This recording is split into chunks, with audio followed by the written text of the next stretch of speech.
Welcome into another Sunday night Pop Blender, Unfiltered, and boy, oh, is my computer freaking out.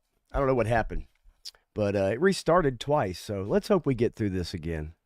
Might be time for a computer upgrade, folks. I've been wanting to get a upgrade, and might be about that time. Hope you guys have had a wonderful, wonderful weekend. To cap it all off tonight, try to bring you some context into my Superman review, non-spoiler edition. I know not everybody's seen it. I know people have. If you in the comments decide to, throw some spoilers or whatever, man, that's up to you guys. I just hate for anybody that maybe hasn't seen it. I'll try to give context to my review, and then, without really giving away too much. I really don't want, I want people to see this movie on their own terms, okay? And I want you to be able to take it in and give me your opinion. I gave you my opinion. If you haven't seen the review, check it out. It's on my channel.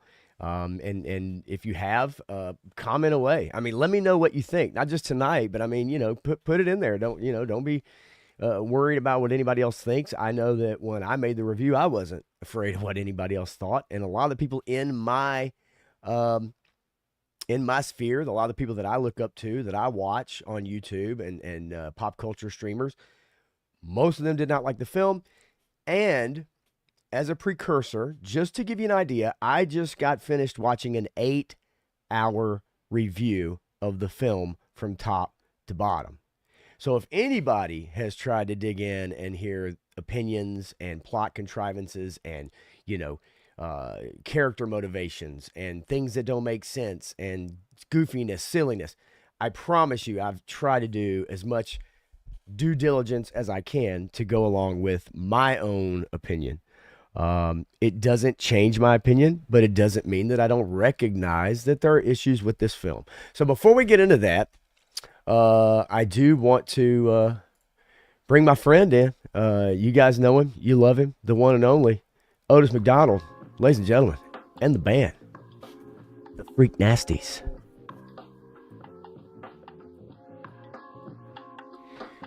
I even had to bring out my Mr. Rogers shirt just to calm everybody down, just to calm the nerves. Thank you, Otis. We might have to get you a new song one day, Otis. That's for sure. Let's bring it on down a little bit, guys. There you go. There you go. That's what I'm talking about. All right. So, without further ado, let's do a further. Like I said, I hope you guys had a good weekend. I hope if you had a chance to go see Superman, that you enjoyed it. If you didn't, I hope you didn't feel like you just wasted your money. If you went to a matinee, I think that's a great way to go. I will tell you a mistake that I made right off the top. I didn't buy my ticket ahead of time. I went to a 1:30 showing on Friday. And when I went to the theater, I knew they were showing it in 3D, RPX. Get all the wind blown on you and everything. And I think this probably would be a fun movie with the RPX and the 4D or whatever they call it. I think that would be fun, regardless of what you think about it. But I don't know how well it is. I haven't heard any reviews or seen anybody that talked to anybody that's done that. However, usually when I see movies, I usually go during the day because there's nobody there. That means I can pay attention. I don't have to worry about cell phones and kids and all that shit. But I made the mistake of not looking thoroughly into the theater that I was going to see the movie in. And I ended up not in the recliner seats that go and they fart as you go back. They're like, I got stadium seating in the rocker back chair, right, with the fold down seat and the small screen and the biggest sound, right, the best sound. So it's a smaller screen, smaller theater.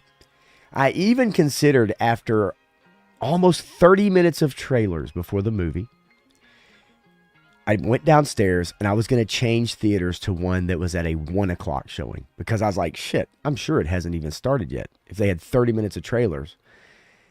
I walked downstairs. That theater was nowhere on my wing. And I was like, man, if I go strolling by this guy and after he just told me where to go and I stroll down the other side, I'm like, and I'm that guy, right? Like, I'm like, look, I'm not going to cause any trouble. I'm not going to start any crap. I don't know if the ticket was the same price. Maybe it was less. Could have been less. But I didn't want to start anything.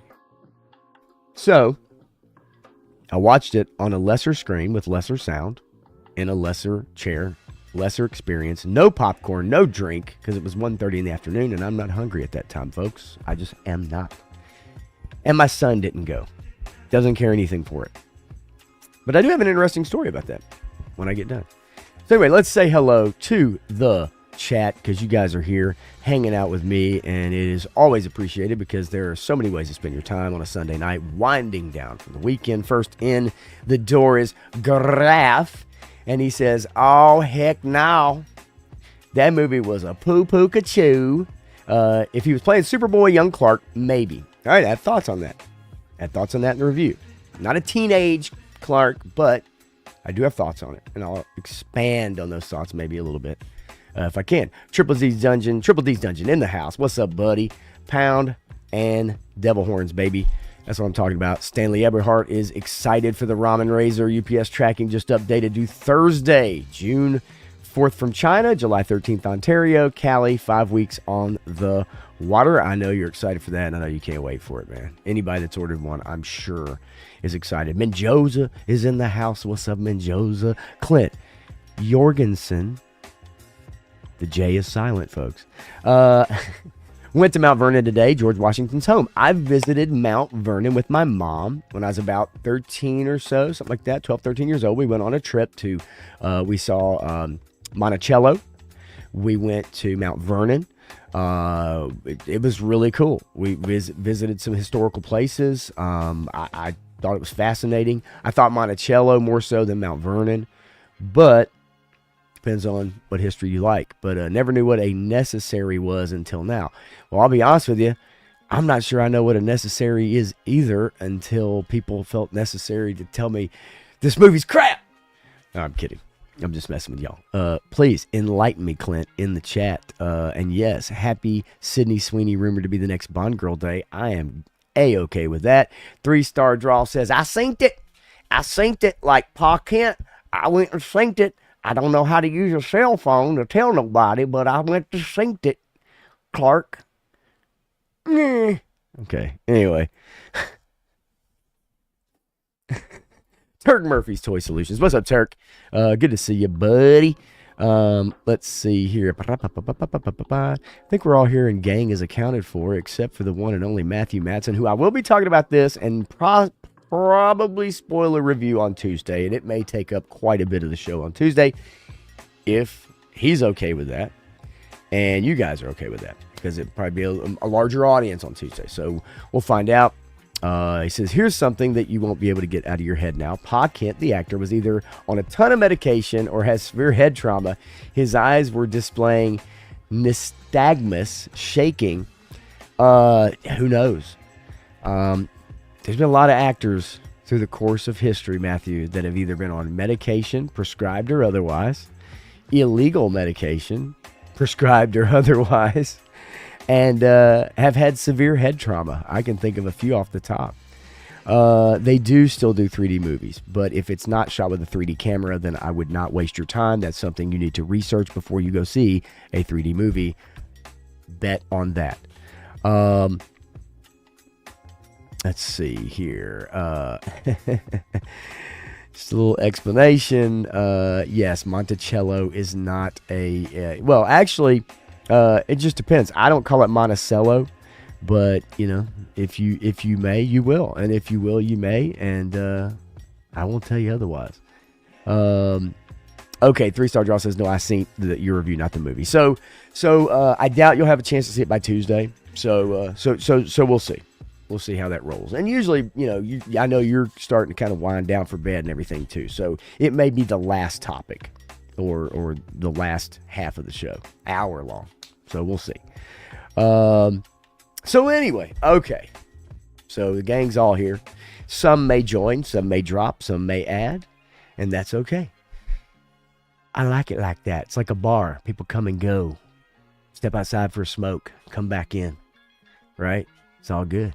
So anyway, all right, let's get into it. Let's just get into it.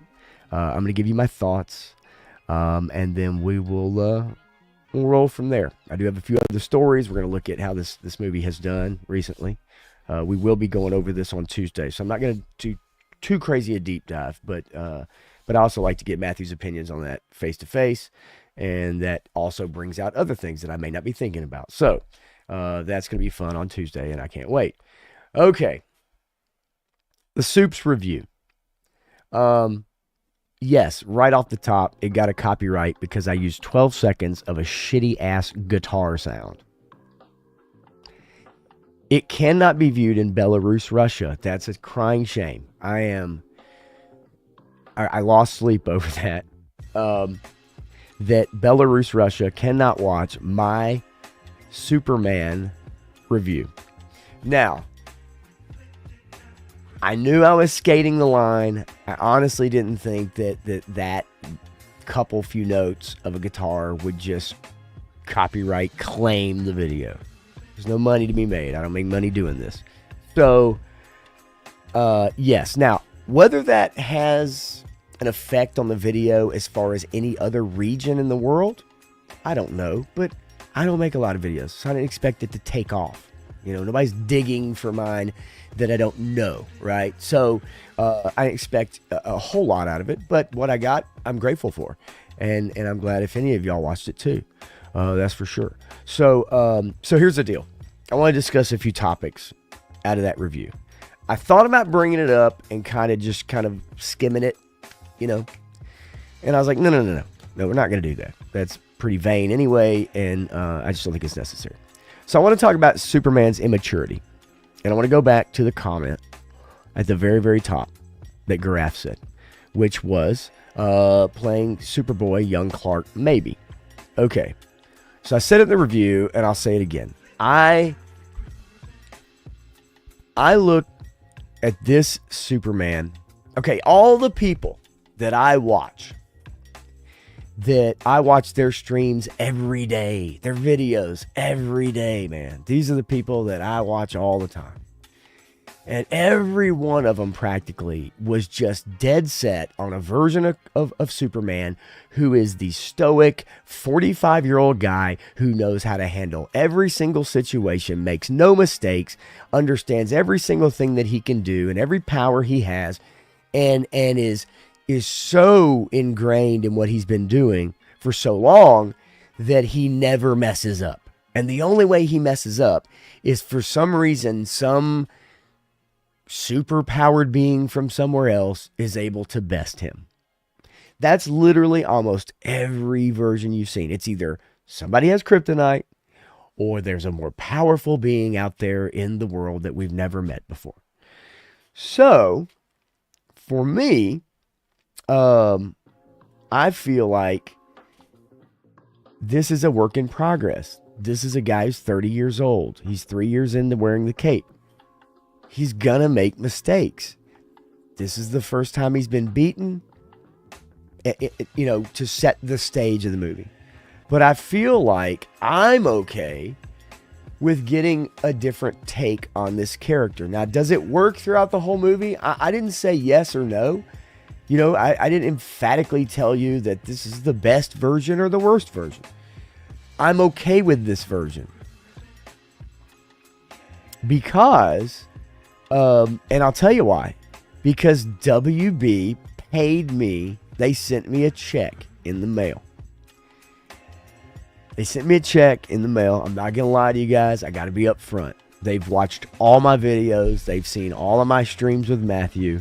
And they know that I have shilled so hard for Warner Brothers and not the Snyderverse. See, if I was shilling for the Snyderverse, they would have cut me out of the pie immediately. They would have told me to catch a train to nowhere. But because I have been on this bandwagon for so long, that they cut me a check. Now, unfortunately, the check wasn't signed, so I can't cash it. Has that ever happened to you? Anyway, no. course not. But no, I'm. You guys hear me enough. I go in hard on shit, and I think that a lot of stuff we've gotten in the last 5 to 7 years has been crap. I really firmly believe that, and I will tell you if I believe that. I think you guys know that. I will also tell you if I enjoyed something.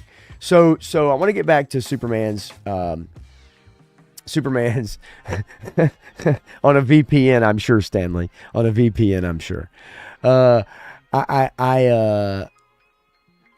I think the immaturity part works for me because I understand that he's still learning the position. Assuming the position. But he's still learning the position. And so I'm okay with that. I'm not going to go further into that until spoilers, because I do have thoughts on that as well throughout the movie and different things that come up. So I'm going to say I'm okay with this version. I do too, War Chest. It just doesn't happen as often as it used to. Oh no. That's bad news, isn't it? Yeah, anyway. So nonetheless, I'm okay with the immaturity part of it. I like that angle. All right. Number 2, I want to talk about Lex Luthor's motivations. I said in my review that I wish there were 15 to 20 minutes more of this film. And not a 15 or 20 minutes that's wasted on CGI or pointless, battle scenes. I wish there was 15 to 20 minutes more of this film to give us some more, as much as I hate to say it, even if it's exposition, I'd rather be shown than not told. Even if it's flashbacks, which I'm not a huge fan of. But I would have liked to have had an extra 20 minutes just to flesh out these characters. And that may have happened. We assume that Warner Brothers got this screen for them higher up, and they told him to cut it. And that may very well have been a good thing to cut it. It also could have been a bad thing in certain ways, because it might have cut out some things that would have given the audience a bit more understanding of the character motivations, especially including the villains. And I don't mean Lex. I mean the 2 super villains, so to speak, because they're barely explained to us. And the chick in this, the engineer is what she's called. She walks really strangely. It was immediately, I noticed it from the very first scenes of the movie. She has this weird walk, and it looks so unnatural and out of place. And it's is she going to walk like this the whole film? And she basically does. So I would have liked to have had more characterization of Lex. Why is he so mad at Superman? What drives him to do what he does? Background, okay, he's a multi-billionaire, whatever. Yeah, okay, that's most every version of Lex Luthor. We all get that, right? But I would like to have known why he's so upset with Superman. Why does he hate this guy so much? They do make inferences. He makes inferences, right? And yes, there is an inference to him being an alien and not having the same rights as humans on Earth. But that's not part of the film. It's really not. It doesn't take over the film at all. It barely is even a blip on the radar in the film, in my opinion. It doesn't become a theme, no matter what the red carpet interviews said. So, and I think that's baiting. I think it's baiting the people that are on the red carpet who've been drinking all day. That's baiting them because that stupid Marvel gay guy from Variety, Mark, whatever the hell his name is. That's all he does is bait the actors and the directors on the red carpet to answer questions on the spot about shit that most people don't care about. But then they're forced to answer it, and now we have sound bites, and we get what we get. Whether they truly feel that way or not, whatever. So, Lex, I would have liked to have delved into more of why he does what he does. Why is he doing this? What is his issues? Other than just kind of telling us a little bit. Power levels. Power levels are kind of all over the place. I know this is a problem in the Marvel movies too, because they've tried to do a good job with it in the Marvel movies, especially years ago. But if a character at the end of the movie uses a move or a set of equipment or whatever to defeat someone, why didn't they use it in the beginning of the film on other enemies? Well, the reason why you have to be careful with stuff like that is because if let's say Superman could just laser everything, which he can, what kind of movie would you have? Like, literally, what kind of movie would you have if from beginning to end, he just lasers, same move over and over? If it's the most powerful move he's got, and he can do it to anything and everybody, what kind of movie do you have? There's no variance. It's just, okay, well, he lasered that person and that person and that thing and that thing and that building and that whatever. So you have to figure out how to create stakes and power levels. And that's, I'm sure, a difficult thing to do. Great writers can do it well. I remember when I think it was Civil War, if I remember correctly, right, or Winter Soldier, whichever one, where Cap and Bucky are fighting Iron Man. And Iron Man uses the AI and his suit. He starts to figure out Cap's moves, right? And it starts to kind of calculate. He's able to counter, and he's like that stuff. Well, he never really had to do that before because he never fought Cap before. Not in that way. So then this becomes a thing. Iron Man's able to kind of get into that fight. He doesn't win it, really. But you see where I'm going with this. That's a great instance of using that in that way. But when you have someone as powerful as Superman, how do you create stakes? How do you create tension, right? And so I'm not going to pretend to know how to do that. I'm not going to pretend like I could delve into that project and figure it out, maybe with some help. But at the same token, it would have been nice for the power levels to be explained a little bit better. Because they do come and go.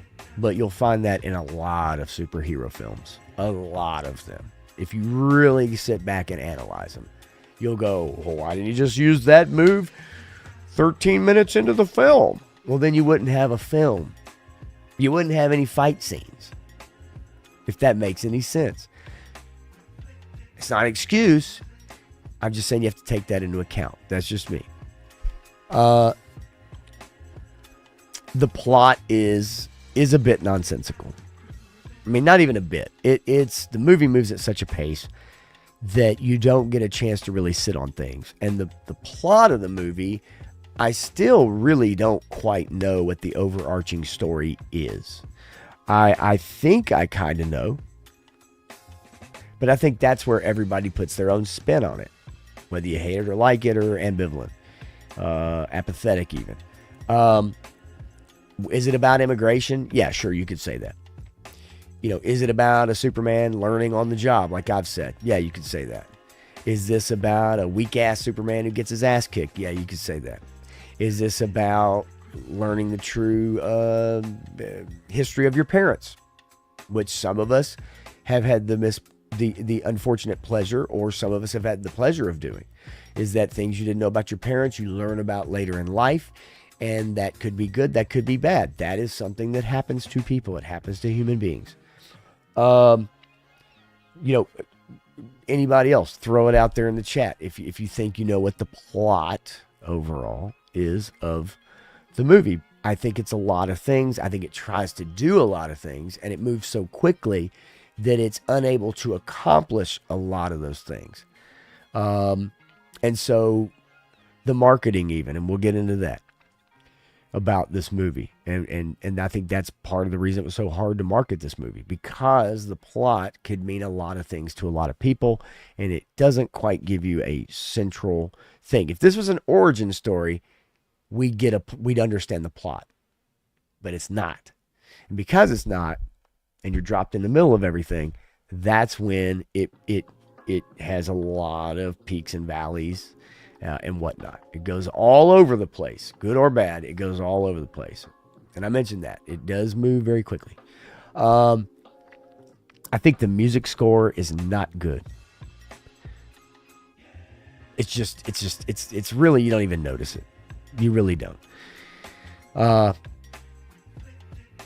after my last point, I'll get into something that I watched earlier today that I thoroughly enjoyed that I encourage you to go back and look at. Yeah, the score really is nothing you're going to remember. You won't be able to even remember anything about it. This movie has way too much exposition.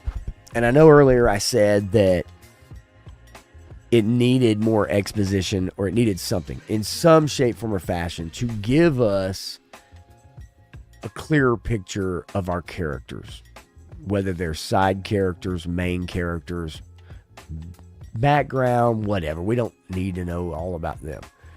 But the main players in the movie, even the other heroes that show up, like Green Lantern, or, Guy Gardner, Hawkgirl, Mr. Terrific, we need a little bit. Like, we need breadcrumbs. We need something other than, okay, here's these guys, and okay, and now they're just here, they're present and accounted for, and they don't go away.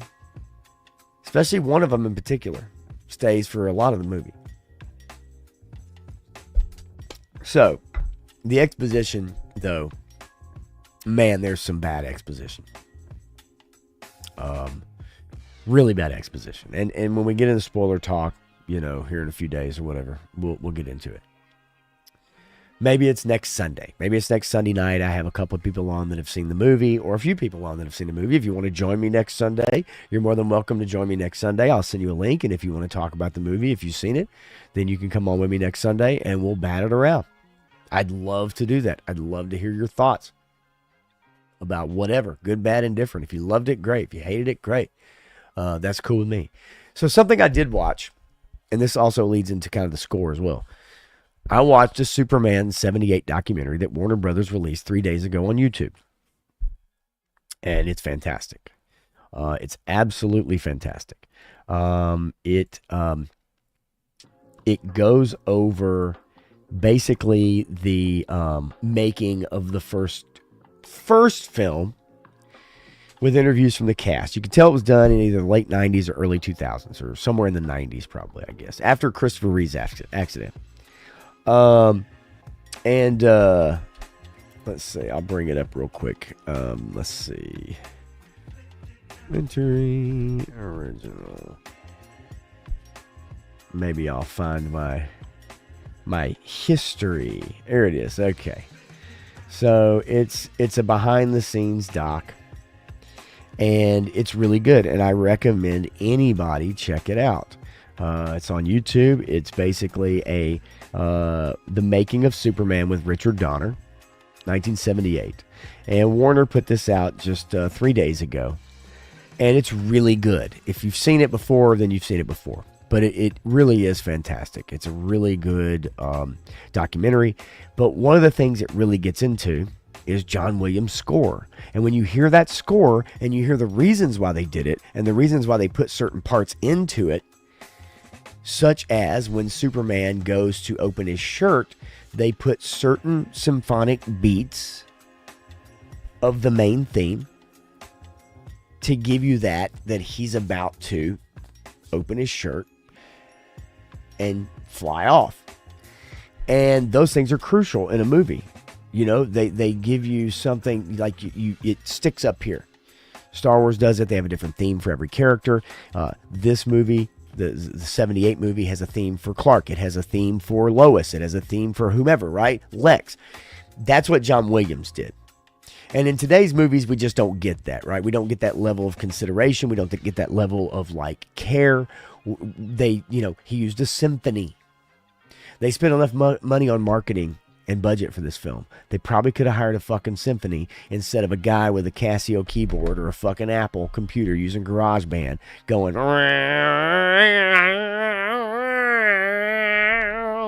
mean, that's the score in the movie for the most part. There's no whimsy. There's no, there's no whimsy at all. And so because of that, the score is very, very, very nothing. It's just not there. But I wanted to show you guys something that I felt was very important, and it's at the very beginning of this documentary, and I thought it was really freaking cool. And it's Richard Donner, And this is it right here. This was a sign that he put up in his office. The tagline for that film is "You'll believe a man can fly," which in movies had really never been done very well before. And so in the 1978 film, the one main thing for Richard Donner was verisimilitude. And he wanted you to believe, if you can believe these characters, if you can believe this story, then you'll believe the fantastical parts of it. Okay? That was his goal.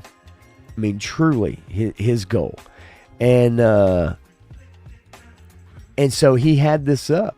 And verisimilitude is the appearance of being true or real. If you could believe that that film was real, you'll believe a man can fly. When you see the movie, you'll believe all of the elements of it, no matter how fantastical it is. That's something that's missing in a lot of films today, because we get a lot of shit that we just can't believe is real, whether it's dialogue, whether it's CGI, whether it is the plot and contrivances. There's always been devices and contrivances. There's always been plot holes. There's always been retcons. And there's always been all these different terms and all these different things. My point is Dick Donner had this up in his office every day, this sign, that if you give the audience something that's real, that they believe is real, they will buy in lock, stock, and barrel. And it's still true to this day. So I thought that was quite interesting. He also basically got fired after the first movie was a success. He got fired because it was a success, because they felt like they could do whatever they wanted to do after that with anybody else, and it would be just fine. And it turned out that Superman 2 was way too comical, and a lesser budget, and was not good. It has its moments. It's one I remember as a kid for sure, with the Phantom Zone and everything. But the first movie truly has verisimilitude. You believe it. Now, when we look back on it today, we go, "Oh, the flying, it doesn't quite look, the camera work, it's old cameras, especially young people." But that is the one that all others are measured by, right? So this movie is also measured by it. However, again, it's a different take on the character. And I'm okay with that. I'm okay with it. Again, I don't want the same story. I don't want the same Superman over and over again. I don't want the same Spider-Man over and over again. I do expect a competent script and competent cinematography and competent acting. And I think the actors do a good job with what they're given to work with. Some far superior to others. Let's see here. Yeah, Robert Meyer Burnett uses the term all the time, because I'm sure Robert Meyer Burnett has done many of the behind the scenes, like interviews on DVDs and stuff, of a lot of the big films like Lord of the Rings out there, and some Star Trek, a lot of stuff. So he's had a lot of time to interview actors and directors and stuff like that. Do all the behind the scenes documentary stuff that you used to get on DVD. See, we don't get that shit no more, right? Yeah, we don't even get that. There's no physical media. Who wants a behind the scenes documentary about their thoughts on the movie and the characters and how it was made? Who wants that anymore, right? So yes, that's a term Robert Meyer Burnett uses all the time, and he's worth listening to for sure. Yes, the cyborg scene, I agree with you 100%. That freaked me out too. The wires wrapping around her face and shit, and sucking her back. Yeah, that shit was wacko, dude. I did love it though, I ain't gonna lie. Joseph said, let's see, where we go. I've listened to a bunch of Superman reviews. What funny, love it or hate it. If they all like different things about the movie, some love a character, some hate it. Yeah, I think that even the person I look like, Nerdrotic, gave it like a 6.5 out of 10, something like that. So based off of his initial reactions, he gave the movie what would be considered above average, and also gave it what he would consider like someone go see it. But then when I watched him participating in an 8-hour review of the film today, which is where they pause literally every scene and they talk about each scene and motivations and character actions and plot devices and contrivances and everything, I challenge anyone. Go watch EFAP, E-F-A-P, EFAP, Superman 2025. Go watch it if you've seen the film. See if you can get through 8 hours of listening to 4 or 5 guys talk about the film.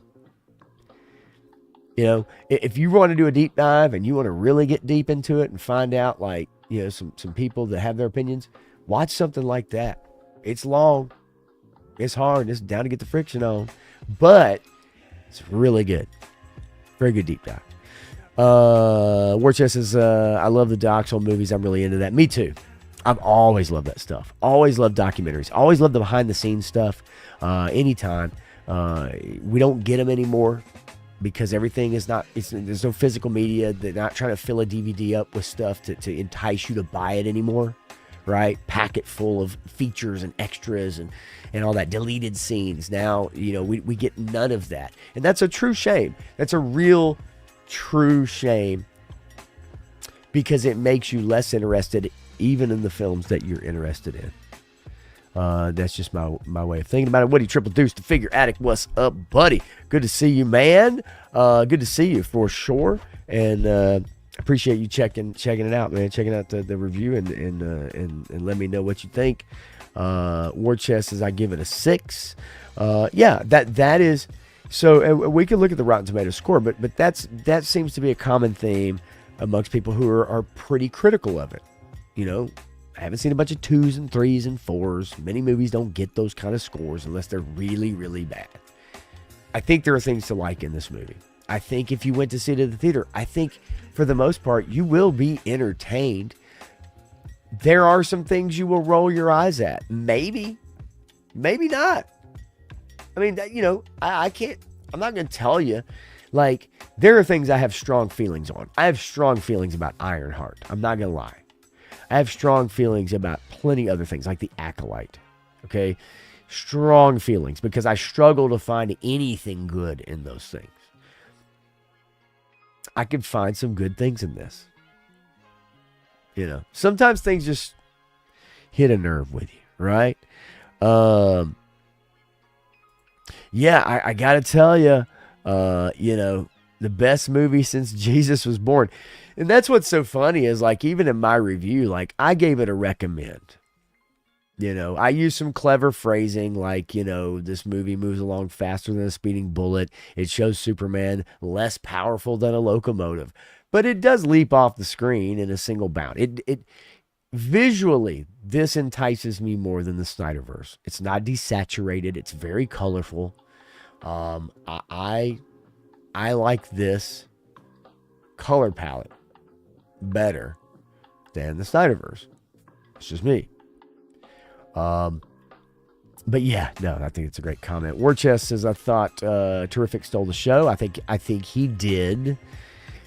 I thought that Nathan Fillion was also a proper amount of dickhead to be Guy.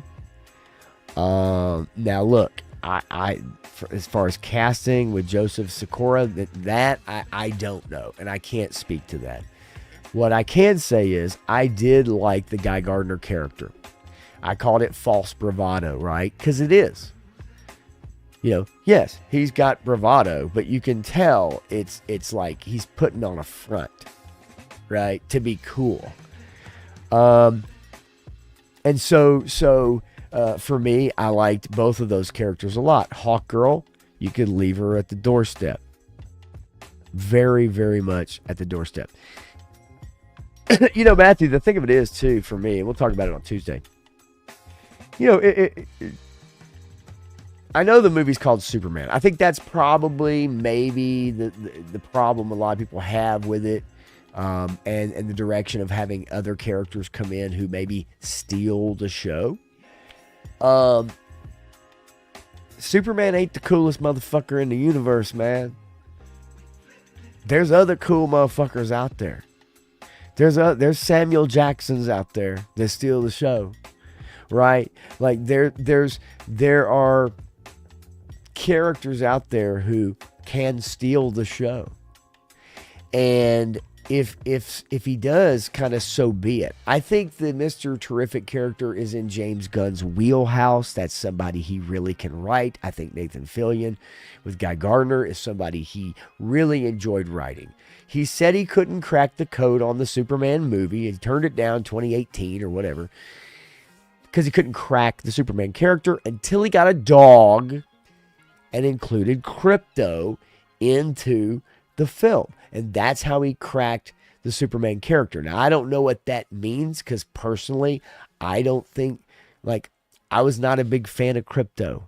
I ain't going to lie to you guys. I think it's annoying as fuck when a dog bites the shit out of people, or you have guests over your house and they nibble at their fucking crotch, or they go after their goddamn shoes, or they fucking annoy the fuck out of everybody. I find that shit annoying as fuck. I don't think it's endearing. I don't think it's funny. I don't laugh at it. I don't go, he's just being him. I don't think that shit's cool at all. That's the Krypto we get in this movie. And I don't think that shit's cool at all. Just being honest. But,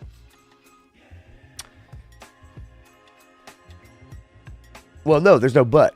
My thought is, he cracked the Superman movie by including Krypto. I don't know how he did that. That makes no sense to me.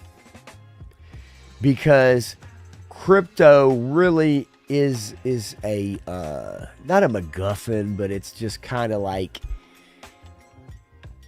he's something Superman has to take care of in a way. And in that way, it doesn't work for me. And I felt like the time that was devoted to Krypto could have been better spent elsewhere. That's just the way I feel about it. You know, call me an asshole or whatever. It's fine. Yeah, Todd C. So Krypto dies. Let's say a big fucking no to that one, buddy. Let's not kid ourselves. Yeah, no, there's no way in the world. All right, so let me back up a little bit. Let's hit a few comments here. Let's see. If you have ever watched Joseph Sikora Was Born to Play Guy Gardner. Power. Okay. Now I know what you're talking about. Okay, I get it. Can't speak enough on it personally, but I do get it. I understand where you're coming from. 3-star draw says, were there more scenes with teeth hitting the camera though? Just the one. And it is out of place, I guess, but it's just one quick scene, you know. And it happens in a moment that's actually kind of badass. So if you talk about Superman being badass, it's pretty badass in that scene. All right. You get a few different powers. You get a few different, you know, things going on. And he's a badass in that scene. Hawk Girl is terrible, Matthew. I haven't liked Hawk Girl in anything she's been in. Must have been a badass agent. Probably had a great agent. She sucked, but still keeps showing up. She was in The Last of Us, so she plays Ellie's girlfriend. Dina. In The Last of Us TV show in season 2. She makes a quick appearance in season 1, and then season 2, that is Dina. That is her. I'm not saying she's a bad actress. I will say, though, that this character, she doesn't do anything. Yeah, no, she does nothing, Mendoza. It's a wasted character, and if she wasn't there, it absolutely would have been just fine. All she does literally is screech like a hawk in flight and make a couple of quips here or there, and then she throws herself on a couch when she acts as if she doesn't give a fuck about anybody else but herself. And that's just one little scene. Worked just as I liked a lot of stuff in the movie, but I also didn't like a lot of things like Jimmy being a ladies' man or Krypto or that damn costume. I thought the costume looked better on screen than I've seen it in advertisements. I did not care for Krypto. I'm not gonna lie. I just didn't. It did nothing for me, and it's kind of, the shtick gets old after a while. I know I mentioned that yesterday. So yes, it does, and that's funny, right, Graph? Like, he was the key to writing Superman. That's my biggest thing, is how did you unlock that? right? Was how did you unlock the key to writing a Superman movie by Crypto? I would have focused on a lot of the other shit in the movie and writing that than focusing on, hey, I got Crypto. Now I can envision this character, if that makes sense.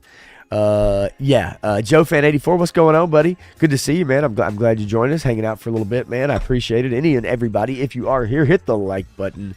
Don't be scared. If you can, it's helpful, but at the same time, you guys also know that I just enjoy doing this. So by no means is that a mandate at any time.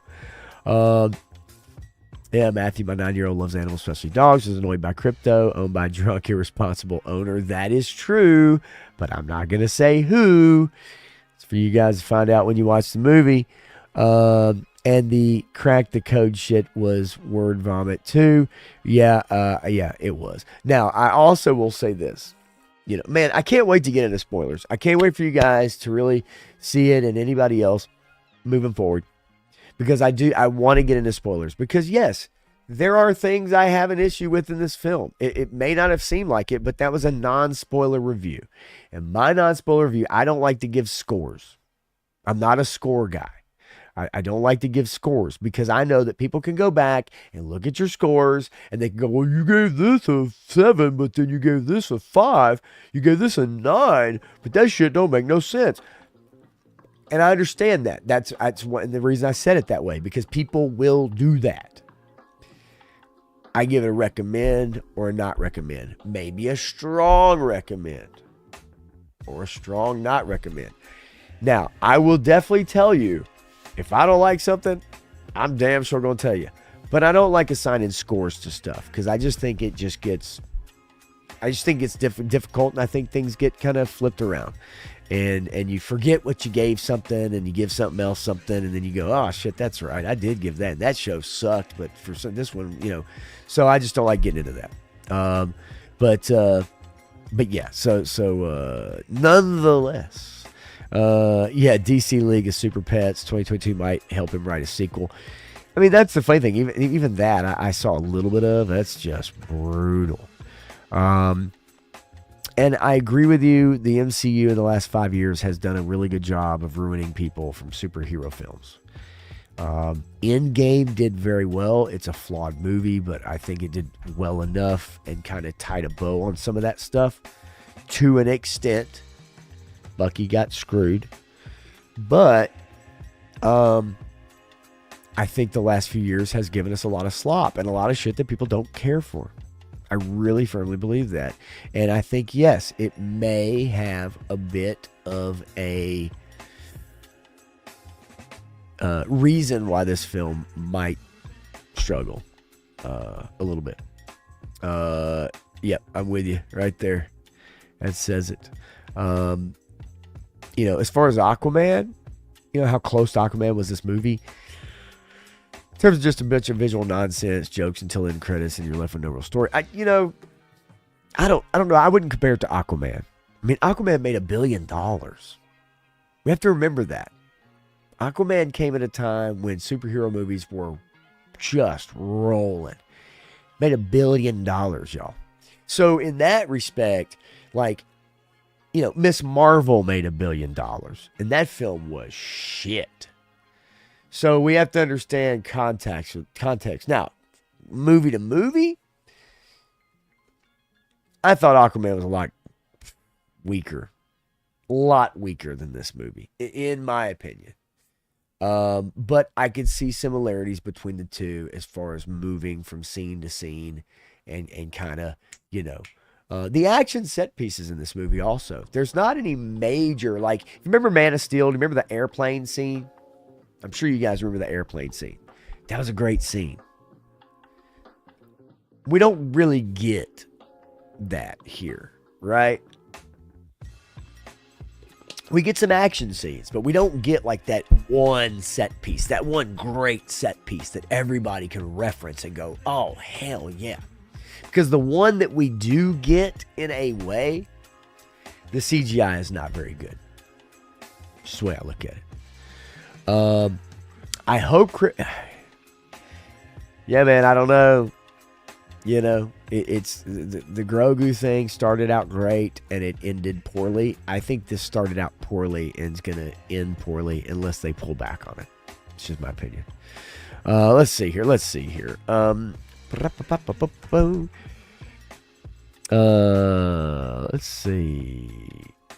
Off subject. 18K, final number for the Snowcat. Moving along slowly, my friends. Moving along slowly. Yes, very much so.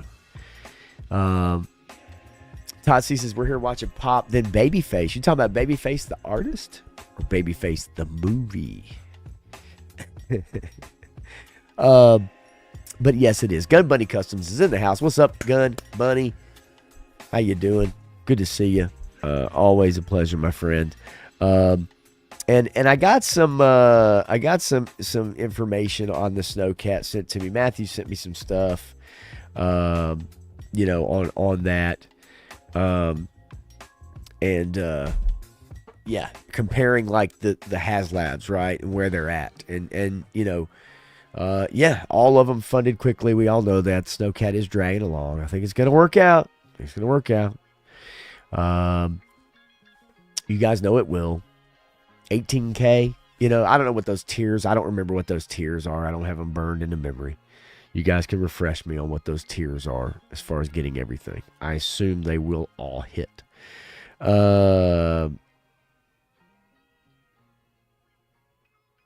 Interesting. Matthew just sent me a text message, and that's quite interesting. He sent me a couple things. I'm going to hold on to some of those things for Tuesday, though. So, don't need to go over them here. But yes, big screen or at home theater. Look, I recommend seeing most movies as a matinee. Like I said earlier, middle of the day. You don't have to worry about no kids, no phones. If you go with a friend or you go by yourself, which is fine with me, you can focus on the movie. You can concentrate on the movie. You can take notes if you want to, right? On your phone, because you're not disturbing anybody else. There were like 9 people in the theater when I went to see it at 1:30 on a Friday. Now, Friday night, you couldn't get a seat with anybody else. It was only single seats available in the theaters as you looked at 7 o'clock, 8 o'clock, 7:30, 9, 9:15, 8:15. That shit was all sold. And we've seen the numbers. It did have a great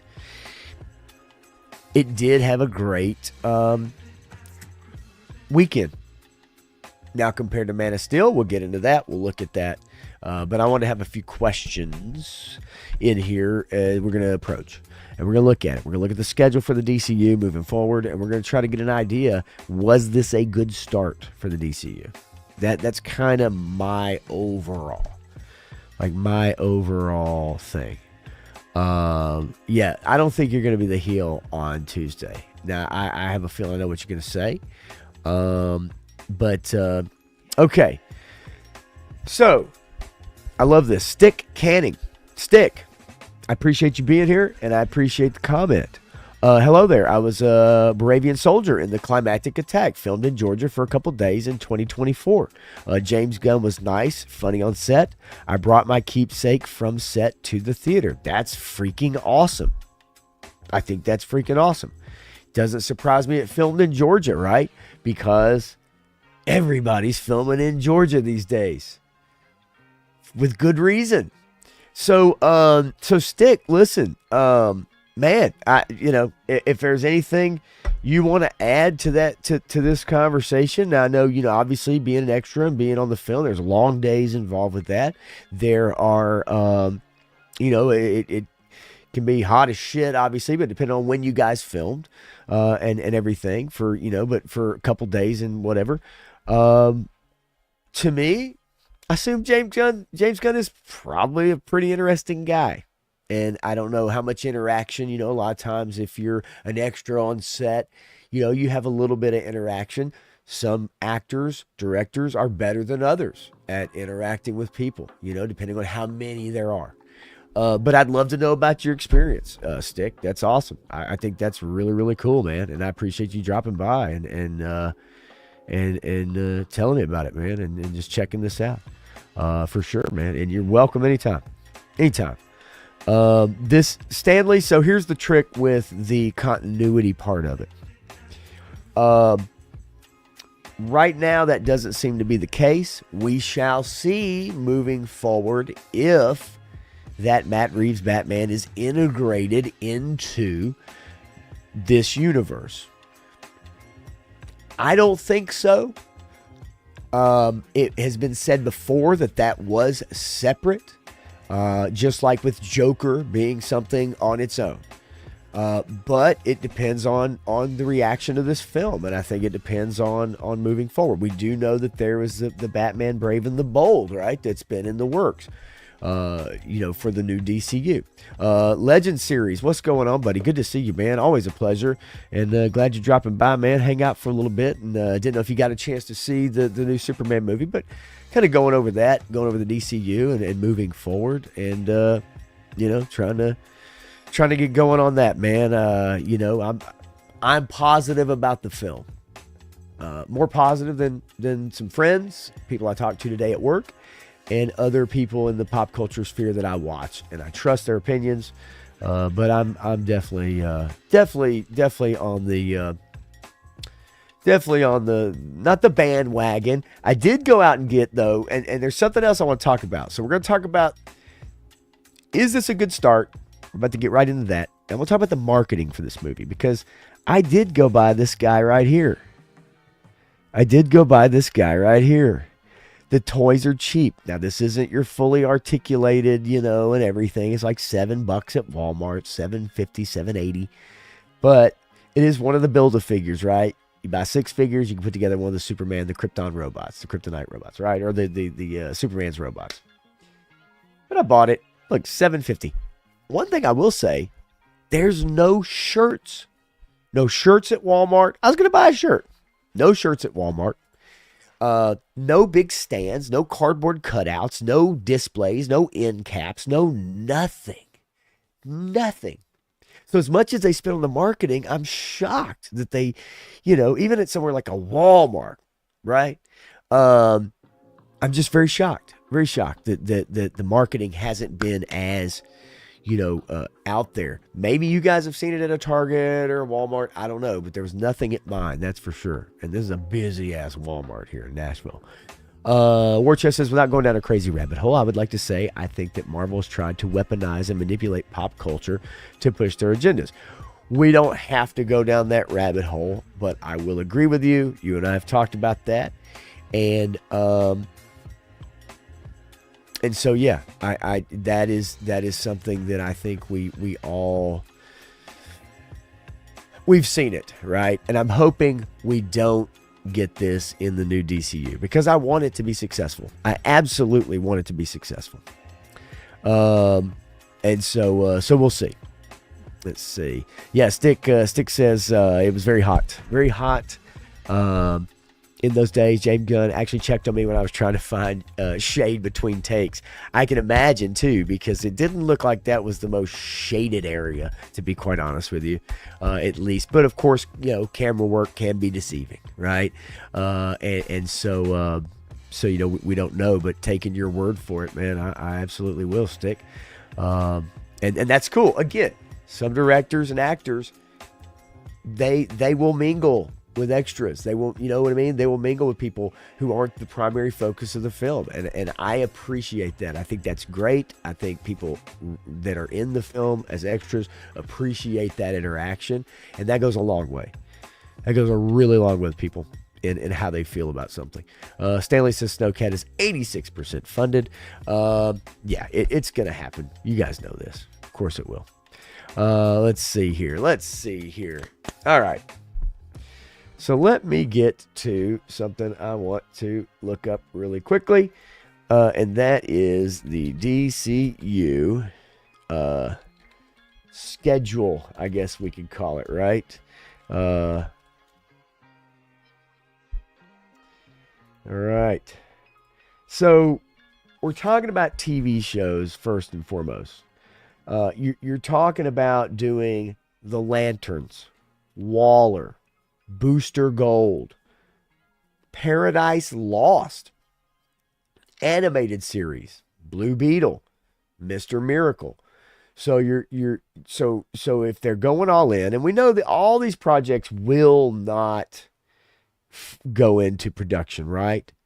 Like they some will get probably canceled, right? Depending on number one, how this film overall does. And we'll look at it comparison to Man of Steel. Joe fan, hey, do your thing, baby. You know that, right? Every week, every time. Always appreciate it. So don't you worry about it, man. You get your son to bed. Get on back here when you can, buddy. But also, if we look here, we've got Peacemaker Season 2 is coming up in August. Supergirl set for June 26, 2026. Which, by the way, originally I think was titled Supergirl Woman of Tomorrow, has been changed to just Supergirl. I think that's a good strategy. Let's just keep it simple. Let's get rid of the colons and semicolons and parentheses and all that bullshit. Let's just keep it simple, stupid. I love that. However, Clayface is a body horror film due out in 2026 in September. That's a film I'm really curious about, because if it's as dark as it supposedly is set to be, then that could be very interesting. Totally within the DCU. What are they really trying to set up? This first film sets up very whimsical. Sets up very yes, some would say, it's light on motivation and plot, and just kind of is a and then this happens, and then this happens, and then this happens, and then this happens. And that is very true. That is true of Superman. It is. Then we look at a new Batman film, The Batman Part 2. Now it's slated for 2027. Supposedly the script has been turned in. We shall see. Matt Reeves has had some issues that we know of. We don't exactly know what of, but we know he's had some issues. And so that delays things, regardless. So Batman Part 2 for 2027. These are all subject to change. An animated Robin origin movie, Dynamic Duo, 2028. So we're 3 years away. So if they're going to invest the money, if this thing is going to go the way that they're wanting it to, then, you've got content for years to come. We'll see. Do I think this is a great step? Do I think this jump starts the DCU?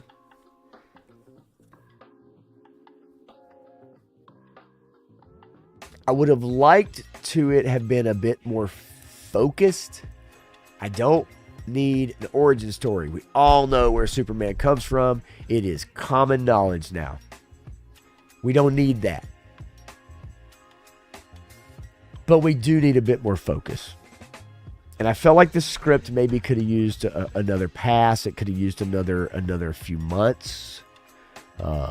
Someone else going through it with this film. But this next week is going to tell the tale of the tape. Will this have legs? Are people who liked it going to go tell people to go see it? Are people that didn't like it going to go tell people, don't waste your time? Week number 2. Always a drop-off. We'll find out just how much. That will tell us. That'll tell us everything we need to know. Let's see here. And Joseph says, I always thought Captain Atom would translate very well to the big screen. I think there's a lot of characters that would. We just have to be careful how popular those characters are and whether or not you have enough of a fan base. Because the other key, the budgets. The budgets for these movies have gotten so out of control Superman included, that you've got to make 700 to a billion to make a profit. You know, they're talking about making 500, 600 million with this film. That's not a great number. The word on the street is they spent upwards of $200 million marketing this film with product tie-ins, right? And everything you can imagine on top of the budget. So 500 million, you know, it's gotten off to a great start. Like 217 million after the weekend. But like that's not as good as Man of Steel. It's not as good as Lilo and Stitch. It is the second best opening weekend of 2025. I think it's going to do better than Fantastic Four. That's for sure. Yeah. Yep. Jensen Ackles is Batman. I could go down for that. I might dig that, Legend. I could dig that. I like that guy. I like him a lot. I really do. And so let's see here. War Chest says, look, love Peacemaker, Suicide Squad. I thought the Suicide Squad, the James Gunn Suicide Squad, I enjoyed that film. The first film, you can ditch that shit. You can get rid of that shit. The second one that James Gunn made, I thought was fun. That was enjoyable. Ensemble cast, though, right? That's what we got to remember. Warchest says, I think Gunn is a good director, and the Superman's just not for me. I hate the way they did his parents. I agree. In my review, I definitely said, look, they make them the most hick, redneck, backwoods, farmer people in Kansas, of all places, where people don't really have accents like that. Not to my knowledge, anyway. I didn't appreciate that. And I said it in the review, and I'll say it again. I think Southerners are the last group of people that you can make fun of in the world, where you get no backlash whatsoever. None. You can attribute all kinds of stereotypes and everything you want to do, and nobody will give you any pushback at all. It just is. It's been that way for a while, but it just is. And I didn't like the way they portrayed his parents. I really didn't. I thought it was poorly done, and I'm like, why would they make them so stupid? I mean, truly make them that stupid. So as far as a jump start for the DCU, let's take a look at what they're saying about Superman. Box office, Superman saves the day for DC Studios with $122 million domestic opening, $217 million globally. So, you know, $95 million worldwide is not good. And I think the world is not really crazy about a Truth, Justice, and American Way character being put out there right now. I just don't. I get it. I don't think the comments and all that by the Guns on the red carpet has anything to do with the film. I think people are trying to scare people with that. I don't think that had a big effect. I think those comments are idiotic, but I think the reporter from Variety he baits everybody. He does it with Marvel. He does it with Lucasfilm. He does it with DC. That's just his shtick. I think it's stupid. I think he sounds terrible. And I really could care less if I ever heard from him again. But James Gunn's tentpole appears to be succeeding in rebooting the Warner Brothers' own DC and its most prized superhero franchise. Now, Jurassic World Rebirth, $500 million globally with some legs, right? But you know what you're getting out of Jurassic World, right? You know you're getting line people up, let them get eaten by dinosaurs, right? So they're eaten by dinosaurs, they're running creative ways you can have these people get eaten. The plot means nothing. Nobody cares about the plot. It's like people that go to see Transformers movies. You don't even remember the plot in that shit. But it's robots that change into shit and they fight each other. You know what you're getting. I will tell you a demographic that this movie has gone over very well with is children. Children ages like 7 to 12 seem to really like this Superman movie. And that could go a long way. because we all know children's movies do pretty damn well. Better than adult movies most of the time. So if this becomes a movie that kids want to go back and see, or other kids who haven't seen it that tug on their parents' purse strings and say, I gotta go. This could do well moving forward. This could have legs moving forward if kids really dig it. Now, so Superman successfully fended off the dreaded superhero fatigue that has plagued the domestic box office to become the first comic book movie in an entire year to cross 100 million. Again, numbers are misleading. $217 million globally, that's great. But we have to remember, when adjusted for inflation, those numbers are not as fantastic as we think they are, okay? The last to do so was Deadpool Wolverine, which launched to a jaw-dropping $211 million in the summer of 2024. Deadpool Wolverine was also a better movie, in my opinion, overall. But if you go back and watch Deadpool Wolverine, we could attribute some of the same things to that movie that we're attributing to Superman. We have short-term memory loss. We have short-term memories, right? You know, we forget easily about a lot of stuff, and I'm just as guilty. Minecraft movie, however, you know, really crushed it. 162 million. Lilo and Stitch, 146 million. So, hey, it's a good start. You know, it says Gunn's pick beat Man of Steel to rank as the biggest domestic launch ever for a solo Superman pick. Adjusted for inflation, not the case. And Man of Steel actually does much better when you adjust for inflation. That's just the truth. Let's see, Joe Fan, I don't know, I don't care for Jurassic World movies. When Jurassic Park came out, I was 9 and loved it. Yes, because the original Jurassic Park was something new. It was something, it had meaning. The first time you see the brontosauruses, right, or you know, or the brachiosaurus, whatever, you know, they're driving by and you see those big things. It looked, you've never seen dinosaurs on screen like that. That was jaw-dropping. We've seen it all now. It's not jaw-dropping anymore. In the first movie, there were also themes of you know, scientifically, should we do this? Should we not? Now, when they do those themes in these movies, it doesn't mean anything. No one cares. It's just the spectacle. But at that time, you know, look, Superman movie, you believe a man could fly in 1978? In 1993, when Jurassic Park came out, you believe dinosaurs were real. That's how monumental that movie was. Subsequent films have never been able to recapture that magic. It's just the truth. Fight me. But let's see. Let me see here. So want to miss you guys. Todd C says, yay, the DCU EU lives again. Listen, you know, again, everybody's mileage may vary.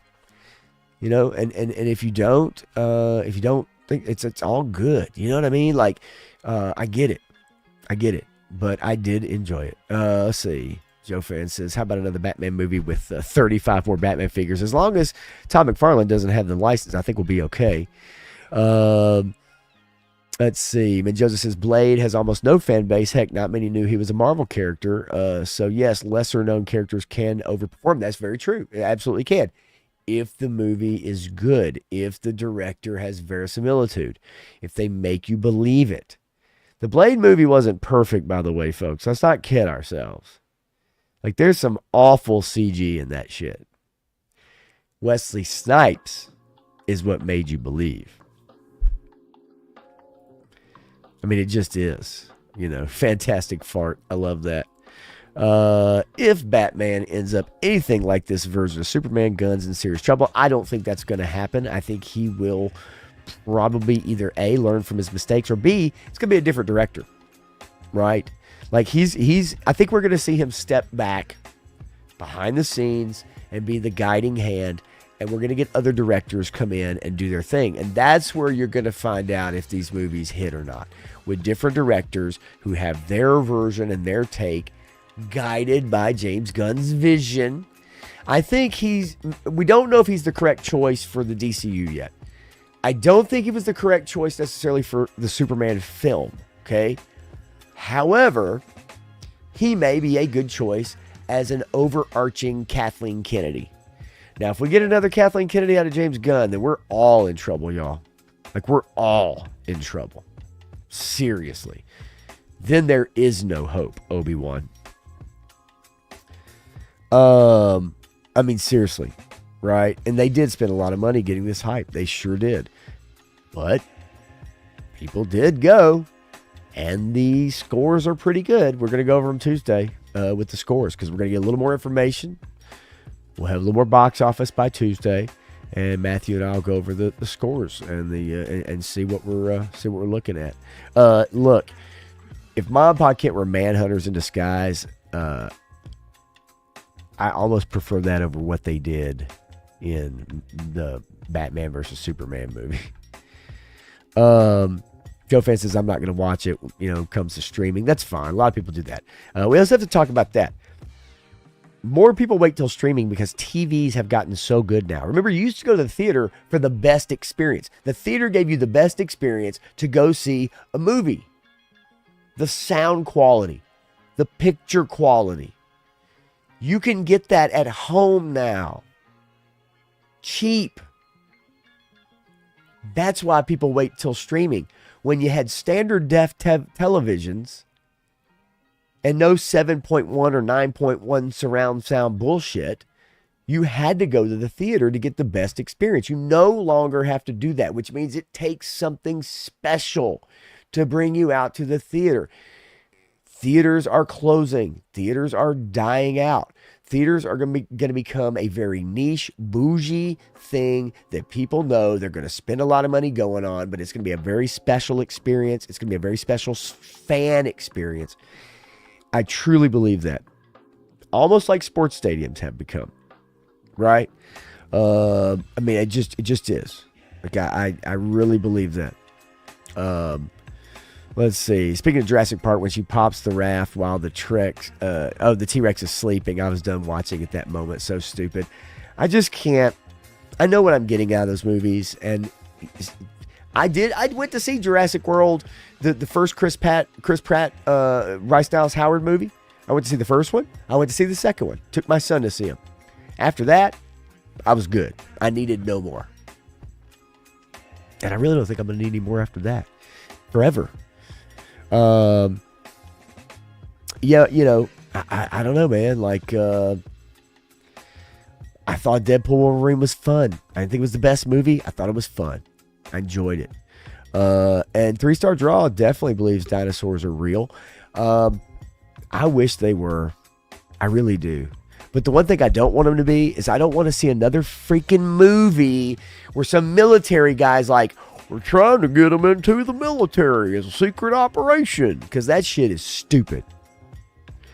Who in the hell, what army would use velociraptors to go into caves to find people? Like, to search out terrorists. It's so stupid. I'm sorry, folks, but guess what we have? We have rockets. We have guns. With grenades. Dinosaurs? Sorry.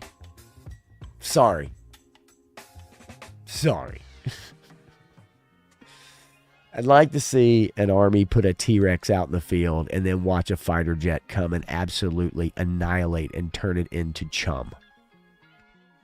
It's the dumbest premise. Stanley says, I was a freshman in Jurassic Park 93. I was graduated by that time. Legend Series says, when Thanos snapped his fingers, he snapped my interest in superhero movies. It was all trash since Infinity. Okay, you bring up a great point, Legend Series. You do. You really bring up a fantastic point about that. So, excuse me. That Infinity War is probably the best of the best, right? Now, Civil War was a great movie, right? Winter Soldier's great. Civil War, good movie. Iron Man 1, good movie. Okay, so Infinity War to Endgame created a lot of issues in the MCU. The snap created so many issues. They're still paying for it to this day, and they barely almost recognize it anymore. Barely even talk about it anymore. They've done it in a couple of the shows, brought it up, but overall, it's almost barely brought up. And I can understand why you feel that way. You know, Endgame, not a great movie. Not a great movie. It has a lot of issues. And once you start doing time travel, that's when things get real wonky. Okay? We also have to understand that when Superman flies and rotates the world backwards and saves Lois Lane from dying in sand or whatever the fuck, earthquake rather, whatever, buried her car, that was pretty dumb too. Okay, so let's not forget, let's not forget that short-term memories. Blade 2, I actually enjoyed Blade 2 myself. The first Blade was not my favorite. Not my favorite. Turk Murphy says all Blade movies rock. I'm with you, baby. I mean, look, I like them. I know most people hate the third one. Ryan Reynolds, Jessica Biel. I could watch Jessica Biel do whatever Jessica Biel does all day long. Even to this day, which she completely disappeared.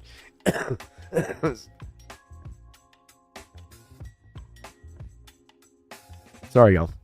Still a little under the weather.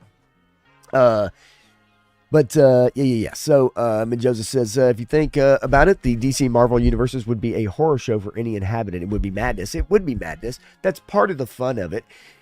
It also sometimes is hard to imagine when we watch some of these TV shows where you're like, well, where would all the other heroes be? This major thing's going on. Like, where is Thor? Where is Iron Man? Or not Iron Man, but, you know, where is, you know, the Captain African American? Where is Bucky? Where is, you know, whomever? Where are they now? Right? Like, you know, why would they not be participating in this battle? So it creates a lot of issues. But it would be a horror show. I'm sure it would. That's kind of the fun of it though, right? Let's see here. 3-star says, so we could have been extras in a movie as Superman's cousins. We could have been maybe Superman's cousins. We probably would have been more like Ma and Pa Kent's relatives in some shape, form, or fashion. And thank God they didn't give Clark that accent. Seriously.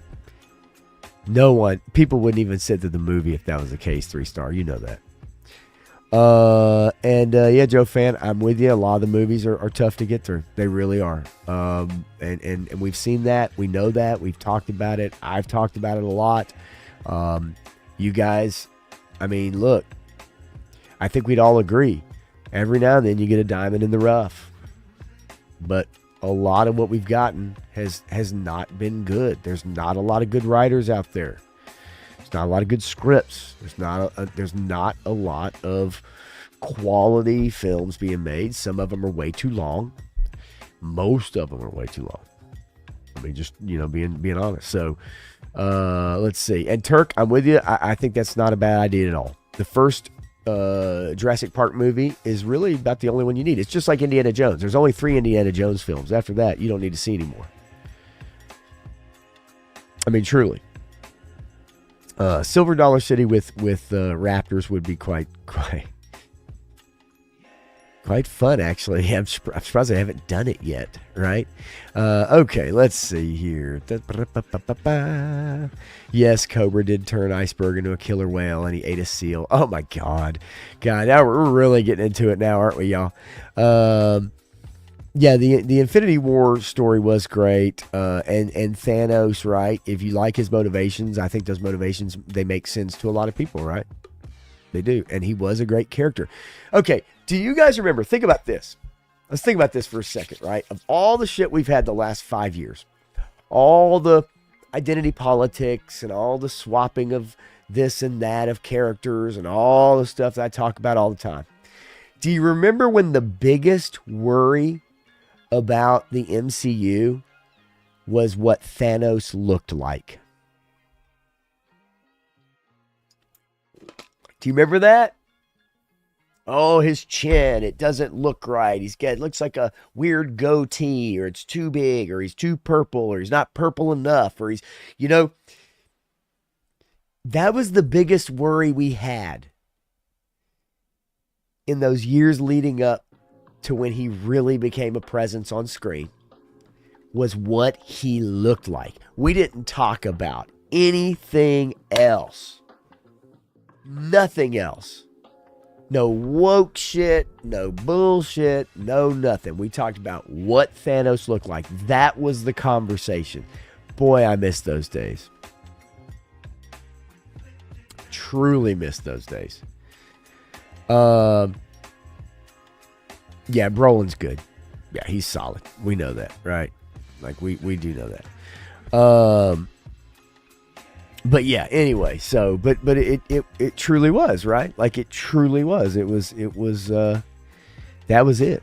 Like that was our biggest worry. The scripts were good, cinematography was good, the CG was mostly good.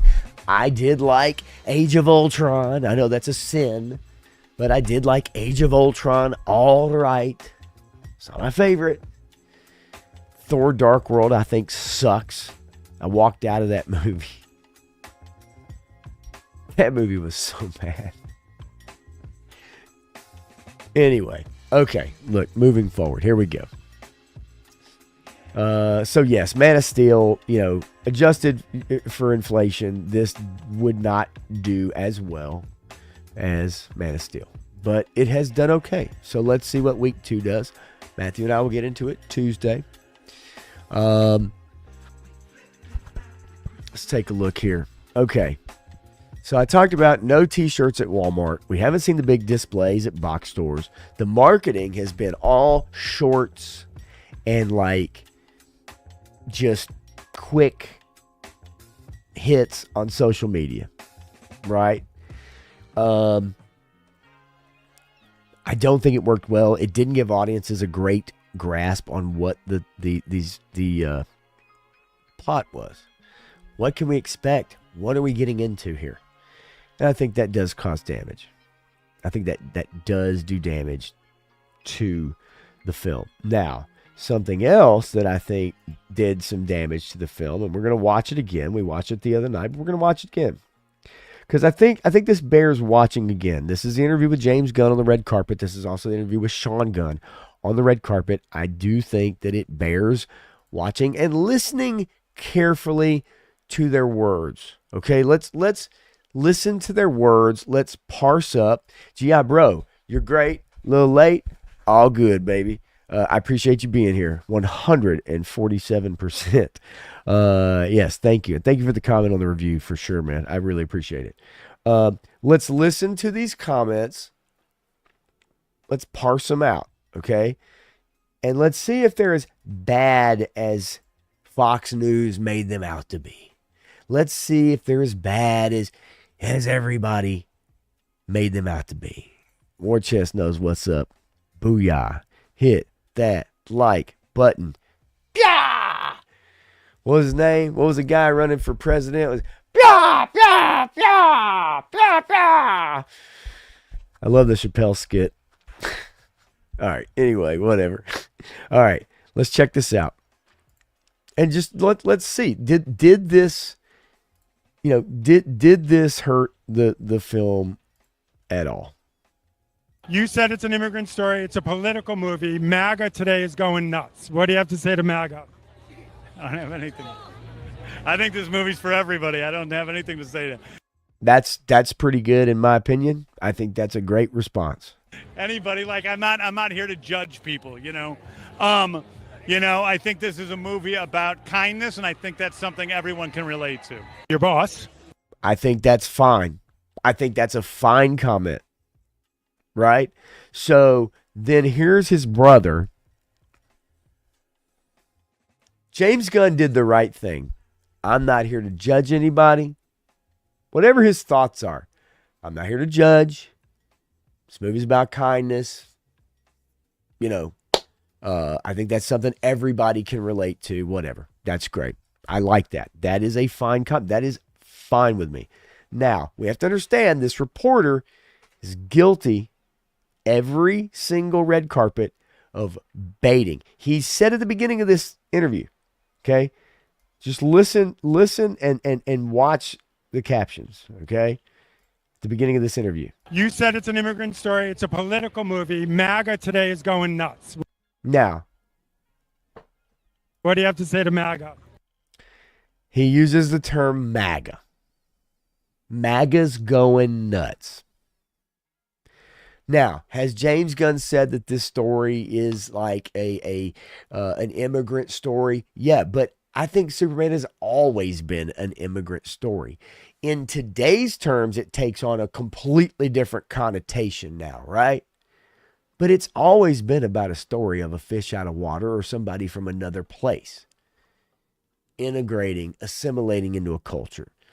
It takes on a different meaning now, but it's always been that. But I like James Gunn's answer. Now, we'll get to Sean Gunn. I'm not playing this to make social commentary on what they're talking about. The reason I'm playing it is because I want to make sure that we see the comment, we read the comment, we understand the comment, and we have context for the comment. And either we find out that the reporter, interviewer, baits people, so then they're, after drinking all day, then have to answer something off the cuff and see how fair that is to someone. But let's see James Gunn's comment. Us, your brother, talked about Superman being an immigrant. And now MAGA is already... Again, MAGA? See how disingenuous this shit is? upset that he's called Superman an immigrant. I wanted to get your reaction. Why would MAGA be upset? See, and I love they use the term MAGA to describe a whole swath of people. But if you actually ask them, what does that mean? They can't articulate it for you. But my point being, this is inflammatory already, right? So let's see what Sean Gunn says. My reaction to that is that it is exactly what the movie is about, I think. That, like... Different answer. Different answer. It's exactly what the movie is about. So a different answer, right? And I like G.I. Bro's comment. I'm going to highlight it here in just a second. We support our people, We love our immigrants. Yes, Superman is an immigrant. And Okay. yes, the people that we... Sean Gunn is drunk, folks. Let's just say it right now. He's drunk right now at this moment. He's fucked up. We support in this country are immigrants, and if you don't like that, then you're not American. Okay. People who say no to immigrants are against the American way. They're... Wait a minute. Against the American way, which is a tagline that got removed from this film. It got removed. Wasn't used. Now watch the reporter cleverly. against what the American dream is all about. Truth, justice, and the American way. Absolutely. Well. The reporter spells it out. But the reason I wanted to go over that is because I think a lot of times it's extremely misleading. And I think when we get sound bites out of context and we see a Fox News report on it and tell you, don't go see this film because they said it was a film about immigrants. Okay, well, what? Okay? What does that even mean? G.I. Bro, I always thought of him as a refugee. He has no home planet left. See, that is a great, very great description, in my opinion. I actually like that far better. Like, far better than immigrant. I like that, refugee, because you're right. Sent away from somewhere that's being destroyed. Whether that's at war or whether literally being blown up or the sun, exploding or whatever that means. I like that. I like that a lot. Variety, Stanley, no, they are not. No, very not pro. That's for sure. And I think War Chest kind of hits it right here. It's always about trying to stir things up, and then you're trying to get things out of context for people. so that the mainstream media can run with it and then write articles and do clickbait articles to get people to click on that and then go, what? He said that? And then as well as I do these days, no one reads articles anymore. They read the headline. And when people read the headline, they get no context, but they've already made up their mind. It's a dangerous place that we're at right now. And especially with a lot of, fake news, fake articles, fake headlines, clickbait headlines. It's a dangerous place to be. So, even with a movie such as this, which is very whimsical and goofy and silly and all over the place, the one thing it's really not is it's not political. It doesn't wear it on its sleeve. Does it have some themes in there with like two countries at odds? Yeah, but that's been done decades and decades and decades of comics, where we've seen fictional countries about to go to war. We've seen it in G.I. Joe comics, I'm sure, Transformers comics, Superman, Batman, whatever. We've seen it. There's nothing new here. It's just the context, or at least the way we view it, the lens we view it in today's world, I guess is the way I look at it. So did the red carpet interviews damage the movie when they did the premiere? I don't think so. Is there a subset of people who decided, you know what? I'm so close-minded. I don't know how to look up information for myself and investigate before I make my own opinions. I just do what I'm told. And yes, there are people like that. There's a lot of people like that. Do I think it damaged the movie to where it lost tons of money? No, I don't think that. I don't believe that. And yes, Woody, right. It's like they're warping our sense of reality for money, people, and power. We need to wake up. I agree 100%. I agree. Regardless of what side of whatever fence that we sit on, who we vote for, the reality is like we every day let the mainstream media, politicians shape our view, and we don't even investigate for ourselves. We just there are so many people out there, women in particular, that watch The View every day. And they take The View as gospel. That's very scary to think about. When Whoopi Goldberg says it's harder to be a black woman in America than a woman in Israel, there's people that believe that in this world. That's scary. Like, that's scary to me.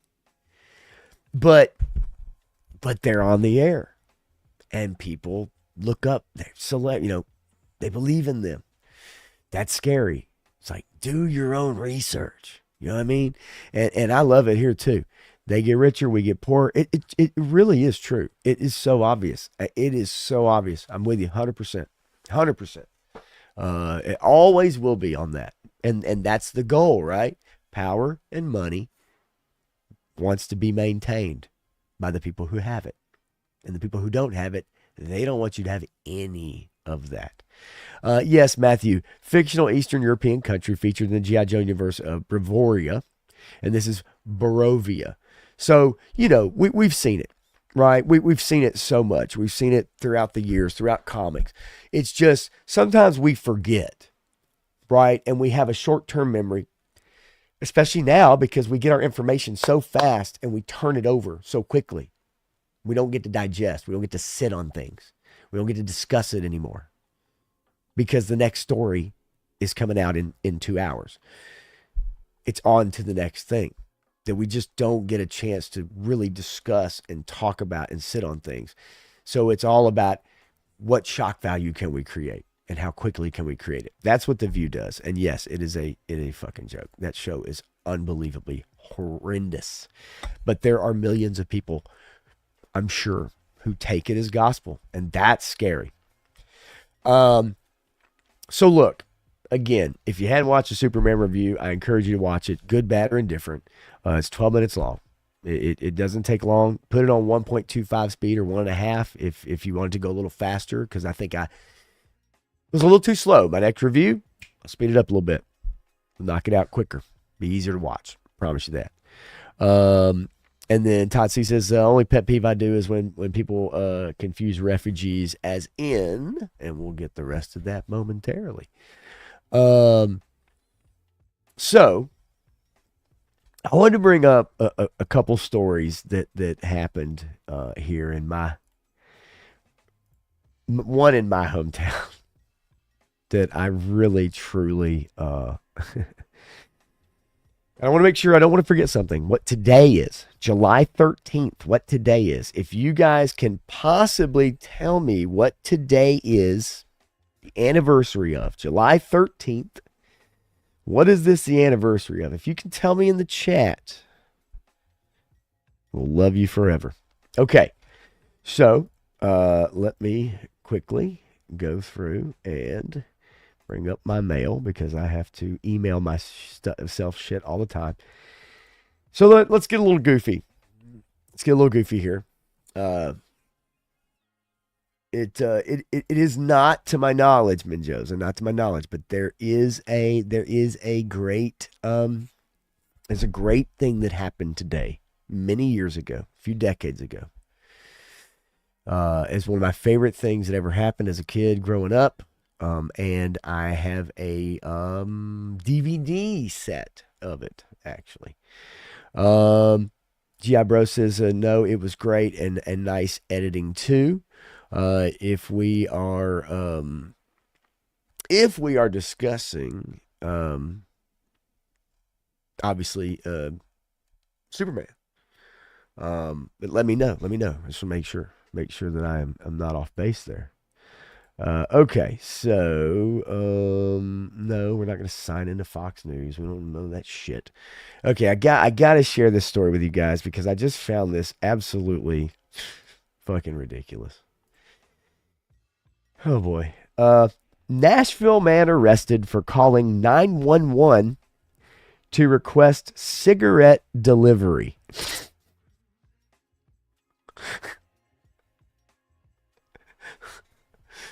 This sumbitch got arrested. Dreadnought K6, what is up? That is a great guess. It is. However, Matthew Madsen is correct.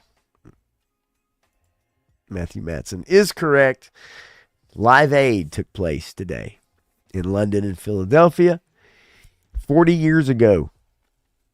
40 freaking years ago, man. In 1985, and I have a 4-disc box set of it. Now you can watch it all on YouTube, but there was the Live Aid channel that basically live streamed it all in like 10 parts today, all day long, and it was pretty fun watching that throughout the day today. Live Aid was awesome. Yes, all 3 years are correct because you Googled it. Don't lie, especially because your answers are so particular, I guess I should say.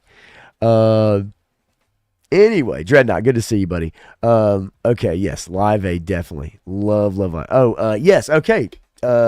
Thank you very much, actually. I really appreciate it. Definitely, GI, man, that's awesome. And it's fun. It's definitely fun. And I plan to do more of them. It's something I need to do. I need to get on it, get it out there, for sure. But yeah, I really appreciate it. But yes, yes, Live Aid 85. Go back, go on YouTube, look it up, man. The Queen, that famous Queen performance, 12-minute performance that everybody knows is from that concert. Duran Duran does a good set. Sting and Phil Collins play a little bit together. The Dire Straits. There's so many artists. It's absolutely fantastic. A young Madonna, early Madonna. But it's great, man. And I've always loved it. And I remember it as a kid. It was such a big deal. And yes, 100% Woody, you already know. And yeah, Turk. I mean, it was awesome. But that 4-disc box set or 4-disc set that I have, obviously at this point now it's outdated, and you can't watch it on YouTube. But I highly recommend you guys go back and like look up some of those performances if some of those artists are people that you grew up on or you really liked. There's some really good stuff in there, and also at times it's tough because you have a bunch of artists trying to play. There are sound issues here and there. People are trying to get in and like, their guitar it's not quite turned up loud enough, and they're trying to call the technician, and because it's just, and then Phil Collins played in the UK and then took a Concorde jet and played in Philadelphia. So he played in 2 continents on the same day, and he was the first artist, and I believe the only artist to ever do that. That was kind of the big deal with that. Happy birthday, War Chest, to your brother. I don't know him, but I'm sure if he's as awesome as you are, then he's probably pretty fucking cool. Neil Young was pretty badass during that. Yes, absolutely. There's some great, I'm telling you, there's some fantastic. Mick Jagger and Tina Turner. Hall & Oates with the Temptations. That's a really cool one. That's good stuff. Anyway, okay. This man is an idiot. Officers are reminding a Nashville resident that 911 is not a cigarette delivery service. Troy Nicholson, this idiot right here, folks, this ding-dong, was arrested for calling 911 for cigarettes. Officers responded to the call at 820 Ramsey Street regarding a need for cigarettes. When they spoke with him at the scene, they said he needed cigarettes and no one was bringing them to him. After further investigation, they say he called 911 over 10 times this week, as in last week, for officers to bring him cigarettes. That resulted in a charge of making a non-emergency 911 call. Now, what do you think the bail is? What do you think the 10% is on a calling 911 with non-emergency? What do you think that is? Probably not shit. But I thought, who the fuck? Dude was drunk as hell, right? You might be right. $500. That's a $5,000 charge, though, here in Nashville. 10%. Holy shit. Stanley says festivals are a different load-in out in Soundcheck Beast. I was a part-time roadie. Yeah, so and having played music, for years, and especially when I was younger, when you're there's different bands involved, it's a nightmare. Especially when you're talking about so many bands that are starting at like 8 a.m. in the morning and going until like 10 o'clock at night. Just in and out. It's wild. Warchest says he's passed out in your guest room from shots. He's holding a Whopper in his hand from the Uber. Oh, that's just freaking perfect. Just perfect. Like, let's not kid ourselves. That's great. Let's see. So let me ask you then.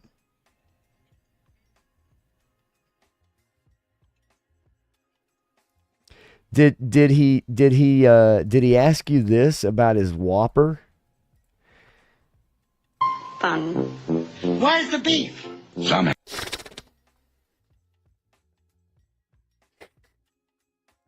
Anyway. Listen, Dreadnought, don't call 911 about your rattlers, okay? Jesus, they are coming, I promise. I talked to Hasbro today. Lenny called me. He said, Dreadnought K6, he's your buddy, right? I said, yes, he is. He said, listen, let me just tell you, my sausage-like fingers have been all over his rattler, and I personally shipped it out. It's on the way. I rubbed these fingers all over that rattler and put it in the box myself. Lenny told me that on the phone today. So I just want you to know that. It is coming. I promise you it's coming. And so was Lenny, which I thought was a very strange comment. But anyway, so let's get back to some of the funny shit that I've got here. Come on. Seriously? So just so you guys know, before I went live, my computer literally crashed on me. Like it crashed twice. And I was freaking out. And so now some of the stuff I have saved does not want to come up. So let's see if I can get this shit to work again. Come on. Okay, this is beautiful. This is beautiful, folks. This is what everybody should be able to do with a group of protesters. I think would be okay, is this right here. Oh my God! Oh my God! Oh my God! Oh my God! Oh my God! Oh my God! Oh my God! You guys come back to me! Oh my God! Look at this dumb motherfucker on the front. Watch this sumbitch. Oh my God! So Stephanie. Somebody going for a ride. Bitch. Oh my God! Yeah. If you're blocking an interstate or a highway, you need to get the fuck off of it or get your ass run over. Sorry, kids. That's just how I feel. Don't block fucking traffic, dipshits.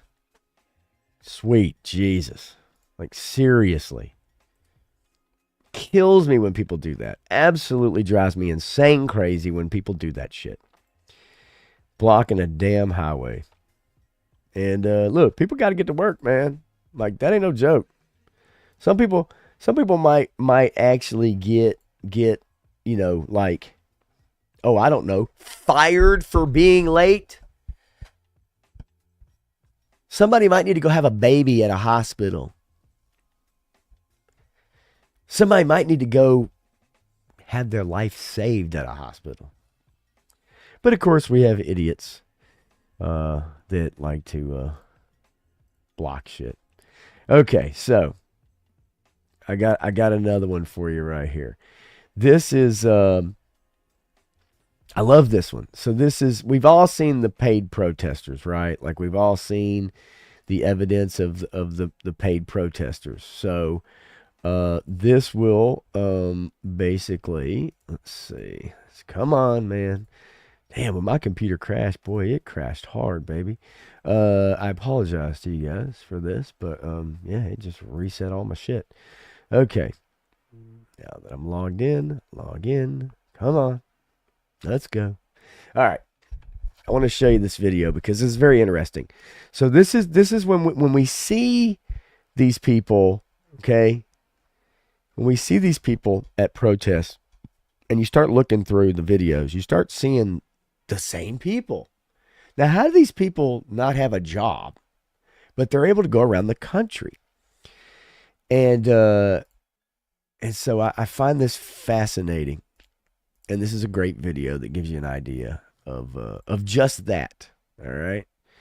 Woman in the red shirt coordinating with local Atlanta police at an anti-ICE protest that escalated into a riot with tear gas and riot police deployed. For every new 100 followers, I'll expose the new group. Okay, whatever. She's a professional paid protester. Let me show you how. Here she is at the International Workers' Day protest. Here she is again at a pro-Iran rally, at an anti-Trump demonstration, and leading a protest outside Atlanta's ice field office. And she's never alone. Always accompanied by the same woman who I've nicknamed Crazy Babushka. Here they are together at multiple Atlanta protests.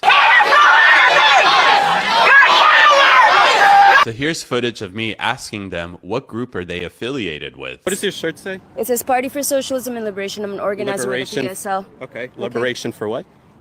Liberation for all oppressed nations and all nations fighting against U.S. imperialism. Their highly organized and coordinated efforts prompted me to investigate their funding, and what I uncovered is a scary foreign influence campaign. The Party for Socialism and Liberation distributes funds to its chapters across the country, including those in Atlanta and Los Angeles. These funds are used to pay protesters like the woman in the red shirt to organize and attend demonstrations. This is the same group that is behind the recent LA riots. Notice the red shirts in LA matching those I filmed in Atlanta. Their funding comes from a $20 million donation by a nonprofit run by Nival Roy Singham, whose wife serves as a board member of that nonprofit. It's simple.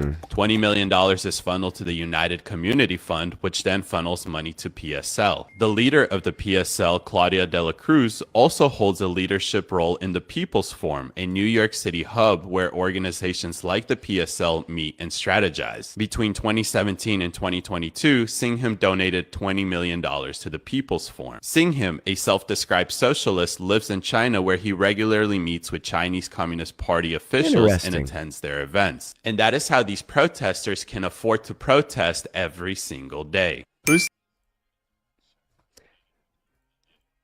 The more you know. The more you know. Yes, I get the less robotic, but what I do appreciate is the information. And if you go and actually look it up, you'll find that it is all correct, which is exactly what I did. It's interesting. It really is, and enlightening, actually. And Woody says the only thing you get from blocking the highway is hit. I agree. I think most of us feel that way. I really do. Yep.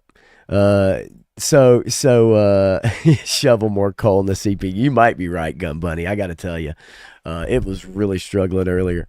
But yeah, so War Chest, I will drop the link you talking about on the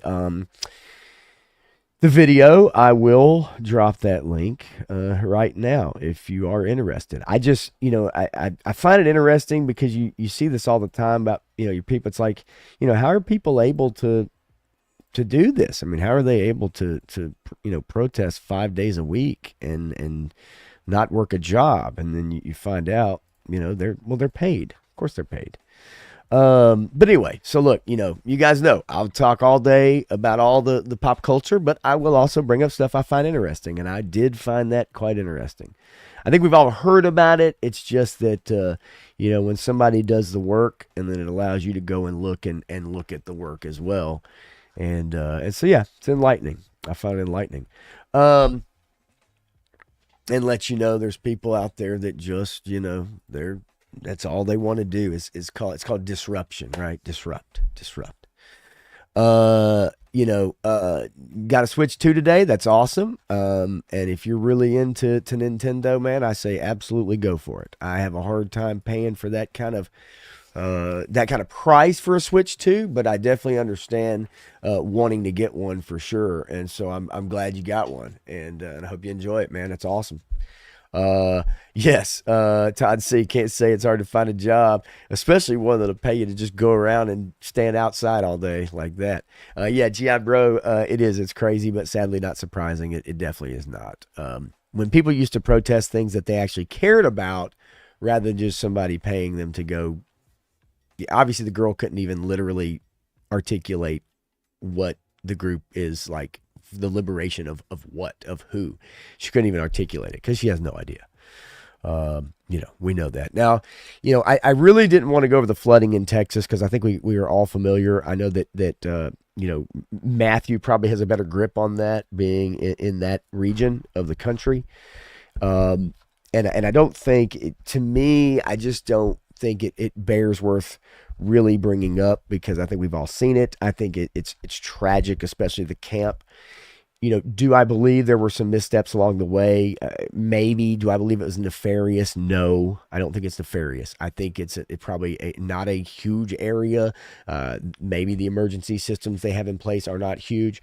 And let's not kid ourselves, folks. Flash flooding is one of the least able to prepare for preventable things weather-wise that happen in our world. And so, and again, with Texas being as flat as it is, right? And Dreadnought says it right there, is yes, it is, flash flooding, man, it happens here. I'm sure it's happened where you're at, and I will say the videos that I have watched, the timeline videos that I have watched, of the Guadalupe, I believe, correct me if I'm wrong. Let's see, watching those videos of from like the drone that they have and how it rose, so quickly, it is truly amazing. It just shows you how powerful this shit is. I mean, this right here, just how fast that can rise. There's news footage of one in particular though, where they have a drone out and they just show where, literally in like 2 minutes, how quickly the water rose and how, just unbelievably fast that it came up. And, we had one choice and we had to swim out of our cabins. I think I'll see if I can find it while we kind of just take a peek at this. But if I can find the news footage of, because I've watched a ton of it. Let's see.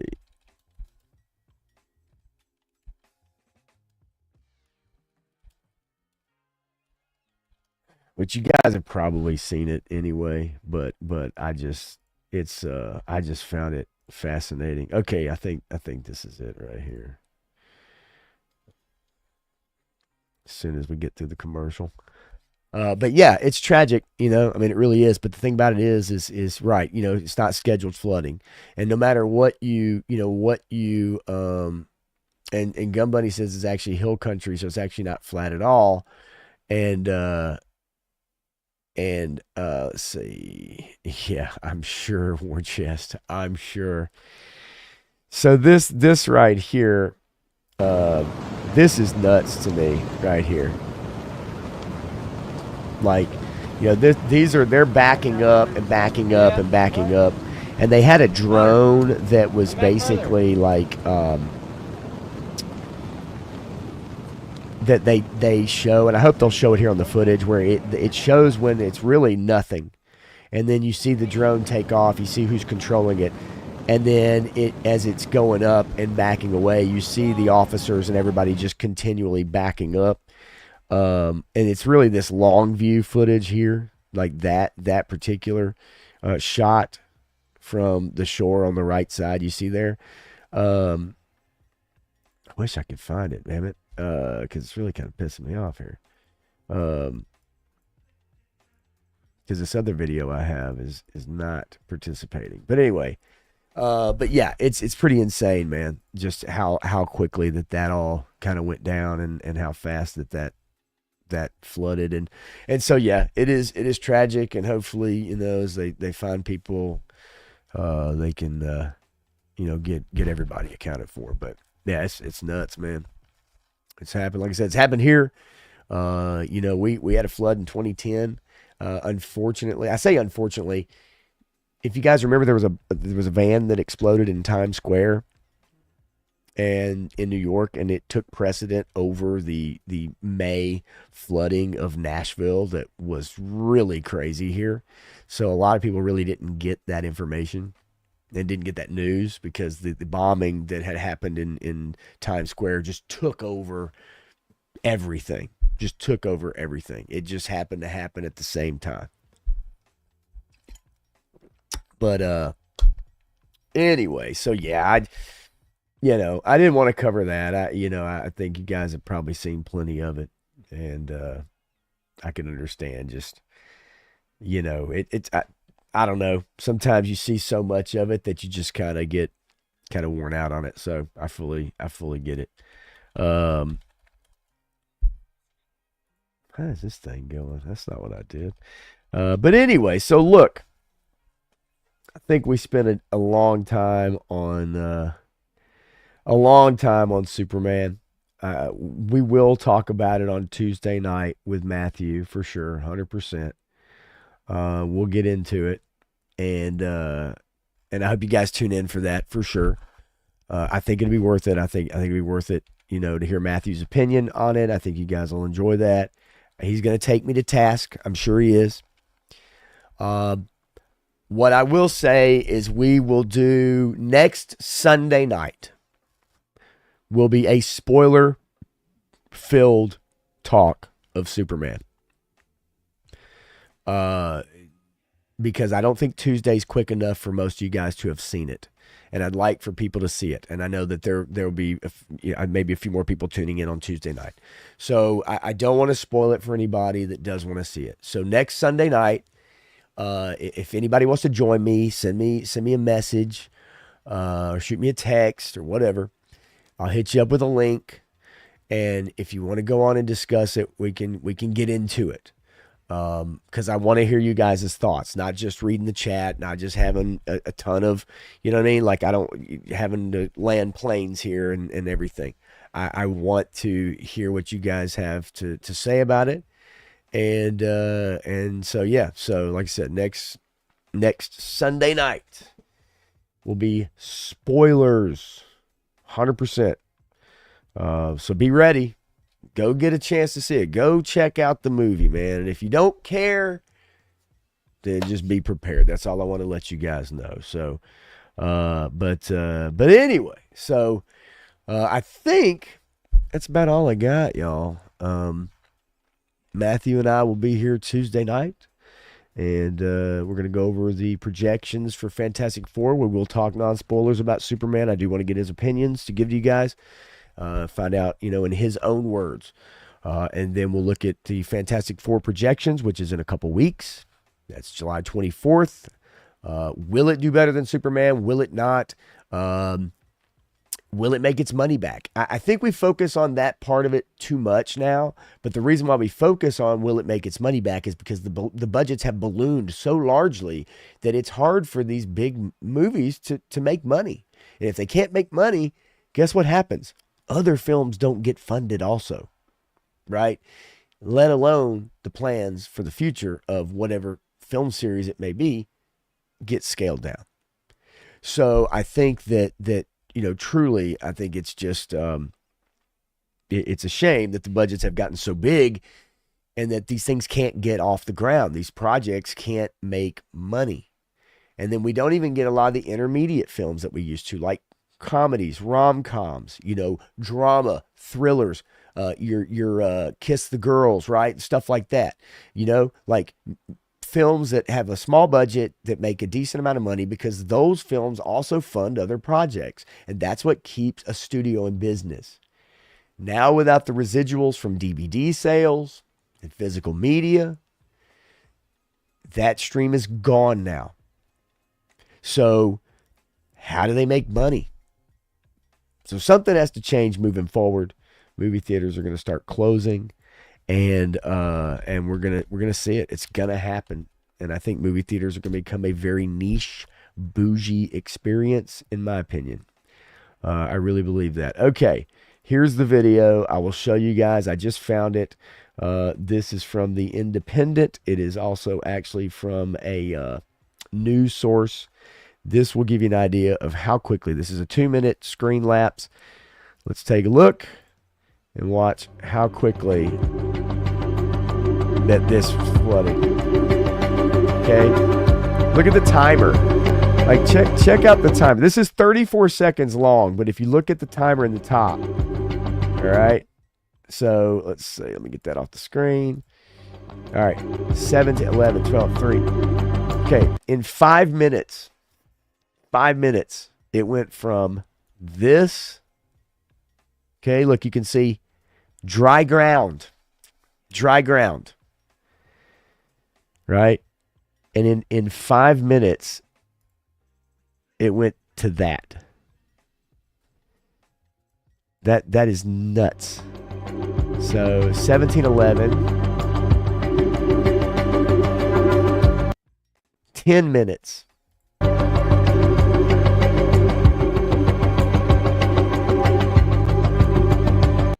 20 minutes.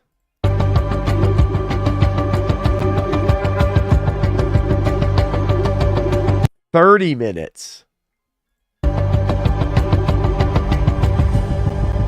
You can't do anything against a raging river like that. There is nothing that you can do. Even backing it up to half speed, if we look at it. And you see the power of it, right? So that's 4 minutes, 5 minutes, 10 minutes. That's incredible. Absolutely incredible. And the power is absolutely ferocious. I can't believe people think they can walk through something like that or swim, let alone. Stanley says, will theaters buy out smaller theaters, creating one theater company? I just think that you're going to see I think you're going to see either your smaller theaters close down, or you're going to get fewer theaters. Some will maybe combine, and maybe you do have one theater chain if one goes bankrupt, but I think that the experience will be something that you pay for, but you also get a lot out of. Maybe you get the free popcorn bucket, right? They had the popcorn bucket for Superman. It was $50, and it was the glass with the popcorn spinner in the top of it, like they have at the theater, and where they scoop your popcorn out of. And it had that looked like a laser shooting out of the little popcorn popper at the top, and the one side of the glass was like cracked. And then they had one of Crypto, and he's got his paws over the top of a blue bowl. It says Crypto on the front with a bone or something. And then it's a full-bodied Crypto hanging off the side. But I think, you may get the merchandise. You may get stuff like that. It might be more of that type of experience, but you're going to pay for it, right? So, yeah, get out there in a tube. Yeah, you'd have some fun, all right. And that's fun you'd never come back from. That's for sure. And so yeah, it's wild. And, yeah, I'm wild, man. It's wild. Look, you know what? I do want to get into the Epstein Trump stuff, but I knew that I would talk Superman for a while. I am disappointed. I'll be the first to admit it. Disappointed.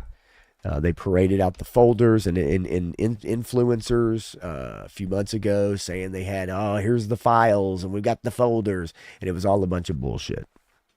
Extremely disappointed. And I think that's a huge misstep in the Trump administration. I do, 100%.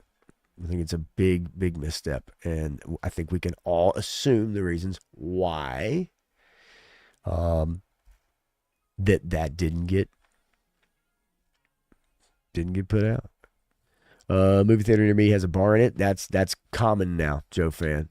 Bars. At 1:30 in the afternoon when I saw Superman on Friday, the guy in front of me literally said, "Where's the bar?"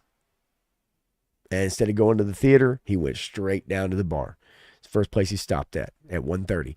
Unfortunately, I hate to tell him that. Well, I don't hate to tell him. He knows what he paid. He probably got a 1-ounce Jack and Coke pour for like $17.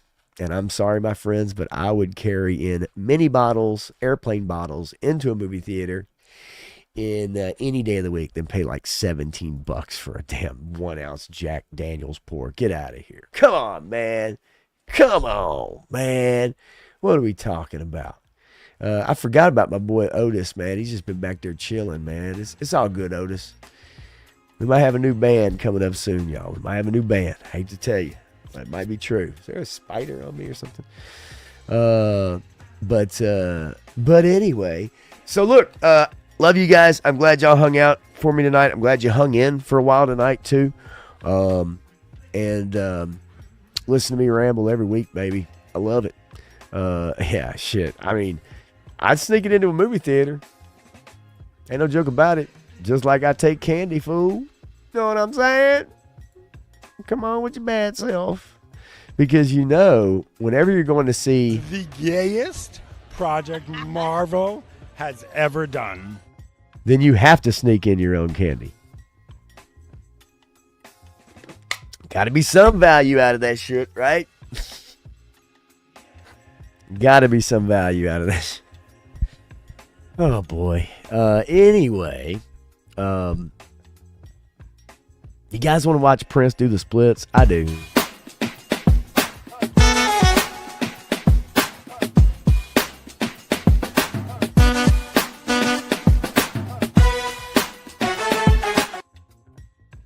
Word.